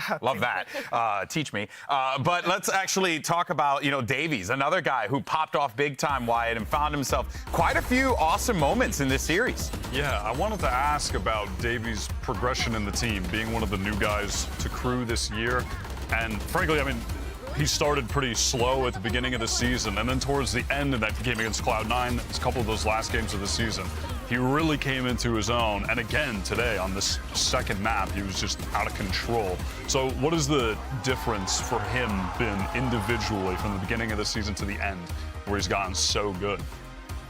I think it's like I said before, it's more like he didn't feel comfort in the team at the beginning, because obviously you're far from home. Yeah. It's a new team, it's a new core. So we didn't have like that feeling with each other, you know. Like he didn't have synergy. like the symmetry, Synergy. Yeah. But symmetry works too. Funny enough. But it was more like that with him, and obviously with everyone, because we at the start of the season we didn't talk like too much with us. Like we didn't have like too much. Oh, you can do this, or like you're missing this, or like. So you guys weren't like necessarily figuring out where to slot everyone. Yeah. So okay. I think that's the most important thing that we improve in this like last chance. So that's it. Davies feels more comfortable with the team now, and me, obviously, everyone is feeling more comfortable, having more confidence with each other. So that's it. It shows. It shows. What do you think the biggest thing is? Like when you were discussing, when you were talking to your coach during that little break that you all had, that actually kind of helped you break through that mental barrier you guys had? Because I think obviously losing all those games in the fashion you did has got to be heartbreaking. Now today, being able to close out fairly cleanly in both of those matches, what do you think the biggest thing was that you guys improved on during the break between the regular season and now to be able to actually kind of fix those mental issues and close this match out?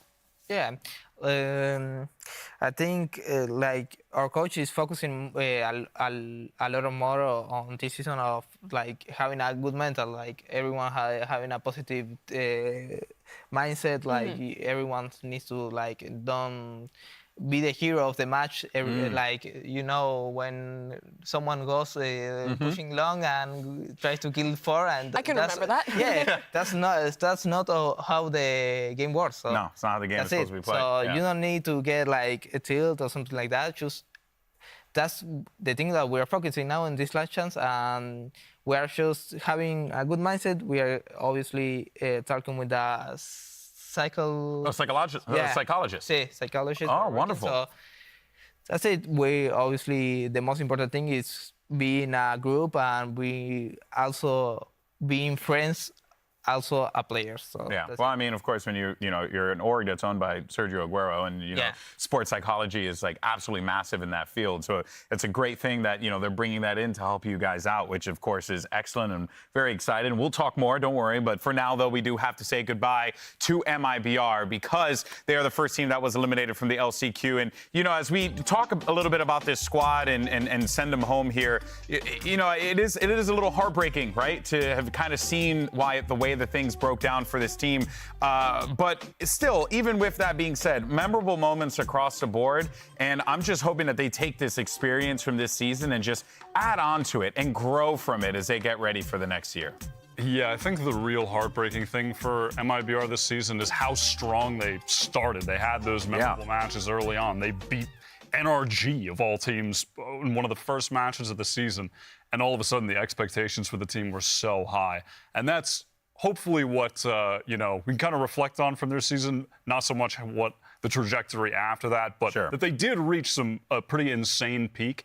And in the future, if they can get back to that again, they'll be a team to watch. I think people will also remember just the way they shifted the whole timeline of VALORANT in knifing someone. I like how we keep saying that the timeline got shifted, but this is our timeline. It's the real one. It is the real one. They get the upset over 100 Thieves. EG ends up second place at Tokyo. They had their moments. I think next year it's about finding consistency for MIBR. Yeah, 100%, 100%. Well, of course, that means that our first match is in the books. Let's go ahead and take a look at the bracket, see where we are right now.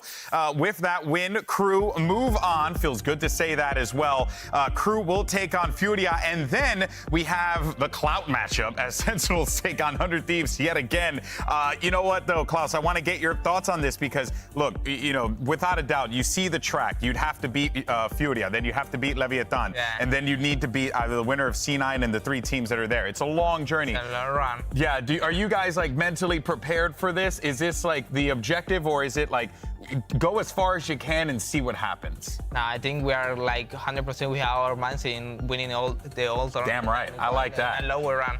Yeah, I like that, man. Just screw it. Just be like, we're going for the whole thing. Yeah. I have a question for you. Do you feel any energy in this tournament after that first win, similar to what you guys had in Champions 2021 when you went on your big run? Yeah, it feels similar. Like when I wake up, like just as I feel like the most thing that I wanted is just win all the tournament and just I just wake up and say like, today I won't like. Today I'm doing it. Yeah, I'm doing it. I'm doing it. I love it, man. You know what, dude? Your energy is infectious, and I absolutely appreciate you coming on here and talking with us, brother. Much love. Looking forward to seeing what you guys do in the rest of the competition. But that's basically going to do it for us here today. And what a day it was. Crew picks up their first win. They say you can't take them out 10 times, and you sure as heck can't, because they walked away with a dub here today, and then they're going to take on Furia when we see them next. That's going to do it for us here today. We have plenty more action coming at you tomorrow, so you don't want to miss it. Same time, same place. Thank you so much for watching, and here's your Prime Gaming post-day highlights. We'll see you tomorrow.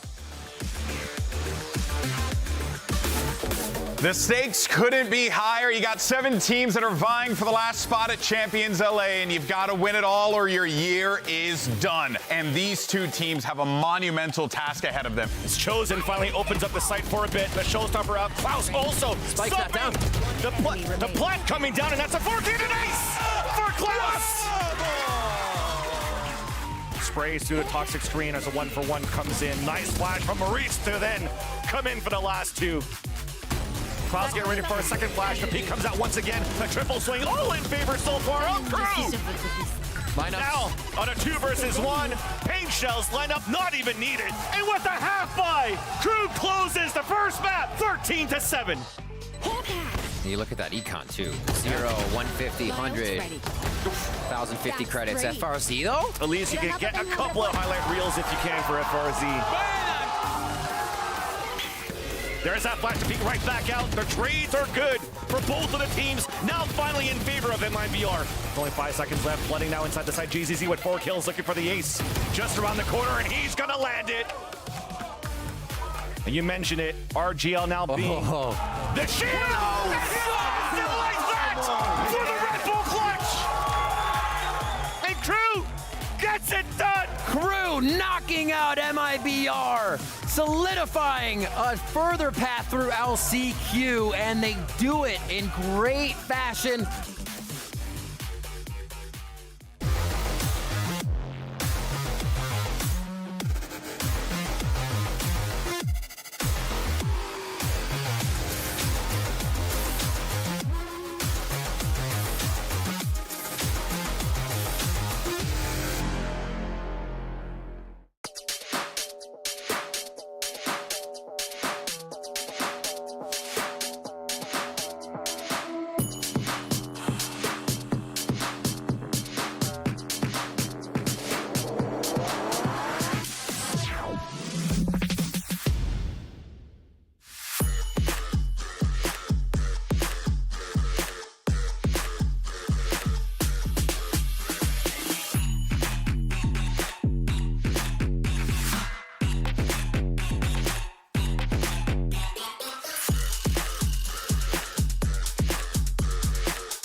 Thank you.